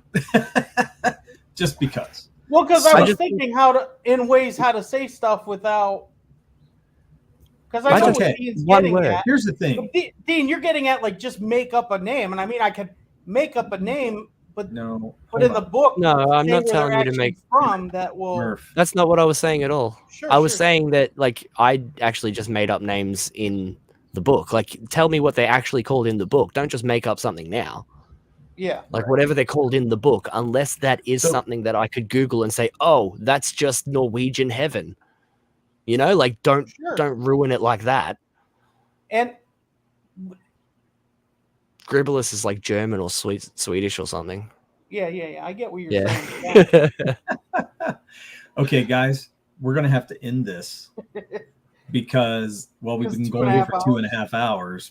Just trying to get one Murph place. Hasn't budged a bit. You got to respect that, Dean. I mean, at the same time, I think it's not like I'm disregarding anything you're saying. I'm processing it at the same time as trying to have a dialogue with you. Yeah, no, you don't have to do it right now or anything, man. Just like what I said earlier, like ponder over the things Mo said in the chat and stuff. Like think about it, because you could probably figure out some things that you could tell us that is not a spoiler. And my advice is double whatever it is you think is a spoiler, because you're about halfway to a spoiler when you're saying no. Yeah. So it's like you can go a lot further. Explain that again about double. What do you mean by doubling? Like, it's okay to name things or show us a person without any, like I could see what a celestial looks like and then I could at least guess what the others are. You don't need to show us all of them, but there are things where it's like, that's not a spoiler. You're about halfway there and you go, no, that's too much. It's like, no, we're not even halfway yet. Like you need to show us something or tell us something, specific without spoiling anything. But it would depend on what the book actually is, because like mine would be different to yours. Like it's tell us what you can without spoiling anything. But you're too tight on your spoilers. Derek, I couldn't. You were both talking at the same time, so it was just look down for once. Just look down. Oh, because I'm looking up as I'm thinking as I'm talking. Look at the screen, man. Don't end it. I might get the book. I want to know if there's babes. There is babes. He's already said that, Corey. There you go. There's one babe. If it's a sale, I'm going to hang on to in the first book. Okay. Only one? So here's the thing, guys. Yes, only one female. Token babe. Dean, you did a great job. First off, getting him to get his pitch down was perfect. So that was great. Oh, no, he nailed it at first. The chat loved it, though. When he was more excited. Killed it. Yes. Yeah, when I stopped thinking about it and I just said it, it's a different. Just go with it, man. Just flow. Yep. So you can say really stupid shit and people love it. Like they just laugh if you say something fucked up. We need to work on spoilers, Murph. But other than that, I think you did a good job. So good job. You did. We didn't give away too much. I still don't know shit, and then we're gonna have to move on from there. That's not true. After this, I'm definitely gonna go into stuff and be like, Derek, you didn't know this? Oh, yeah, Jim. This. Jim missed the pitch. He wants to hear it. Do you want to try the pitch one more time? Sure. Ooh. Third time lucky. Yeah. So Jim, before the flood that all the cultures talk about, the earth was one continent. So all the people were so close with all their kingdoms and cultures, but yet they all hated each other, which just was terrible because there was an actual evil force that wanted to take over the earth and destroy all of mankind. So as this is happening, our hero of the book, Mare, has a couple of warriors he's met along the way, and they're there to stop this evil force and get mankind to come back together so they can destroy it and keep our world. Nice. serious improvement over the first one, definitely. Oh yeah, because I wasn't thinking. Yeah, I do way my better. best stuff when I'm not thinking. So. Oh, this is good. Oh, it's great. Okay, I'm going to read this, and then we're going to get out of here, guys. That is awesome by Oz. Great. We got to get going. As much as I'm enjoying this, so much. we're going to have to go. My wife has to go to bed. That's the end of it. So there's only one Lord of the Spoiler, only one who can bend it to his will, and he does not share power. Murph. So you have chosen death. So Derek's definitely Saruman. Derek's Saruman because he's trying to steal those spoilers, get them out before I could ever say them. We'll work on that. Tower. You're going to work on the spoilers. We're going to get there. Well, Dean, thank you so much for coming on, man. Oh, yeah. We appreciate it. Are you there? Dean? Did we lose Dean? I don't know. Usually when we lose someone, though, you lose their picture, too. Yeah. Maybe he just stepped away from the mic for a minute. But I hope we didn't lose you, Dean. Maybe you froze up, but who knows? Yep. Can you hear me? Yeah, you good? Hello. Yeah, I accidentally unplugged my mic. Sorry. Didn't even realize. That's all right, man. Well, thank you so much for coming on. We had a great time. My pleasure, man. Thanks for having me on. Yeah, and seriously, thank you. I know some people wouldn't be comfortable being pressured in anything, but I do like it because it does make me think. And me and Derek, we really both do try to learn, not just from each other, but so I do thank you for even though it was somewhat frustrating, it is good because it is helping me. I wasn't frustrated at all. I had a great time. Well, yeah, of course. That's easy. Yeah, no, I think it was good. It was a good thing. So thank you. Hey guys, check out. Get ready for you definitely got to be on. I can't believe we've had over 50 videos and you haven't been on before. That's just we'll do it again. That's So guys, check out the Embrace sign up coming up real soon. Look for Dean's art on Twitter. And where else can we find you, Dean? Anywhere else? Comics Mate on YouTube and Instagram and Comics Mate as well, I'm pretty sure. But yeah. Okay. If you search for Comics Mate anywhere, you can find me, really. You're on Twitter, aren't you? Yeah, DJ Comics Mate. Yep. And Murph? Oh, my Twitter's right there. KJ Murphy 518. Every Tuesday night at 8 o'clock, unless we change things, but I don't think we will, but other changes will come. Right. We won't even give anything away. So what can you do? Yeah, our Ballad of the Celestials. Don't ask me who they are. Buy the book. It's now in demand. We're actually very close to having our second stretch goal reached, where everyone gets we're $4 away from everyone getting our Bloody Mare print, which everyone has really liked. And so that we're in the middle of finding a new colorist. Once we have our final pages, we could actually then start getting it shipped out. So we're hopefully getting that soon, since our one colorist sadly passed away. Yeah, but that was a shock to everyone. Yes, Dijo was great. Dio was a great dude. So great colorist. Yeah, I call him Dijo all the time. Why, man? It's because of that double J, man. Yeah, I know. And yes, I do stream. I'm streaming later today, Crazy Man, in like 3 hours. Right. Oof. And you can catch me, guys, at Dirk at D-Rock on Twitter, and here at Murph and Dirk Duke It Out Tuesday at 8 o'clock. Look at Ape's comment. With that, we're going to end. Thanks, guys. That's awesome. Have a good night. Yes, have a good night. See you next week. Bye.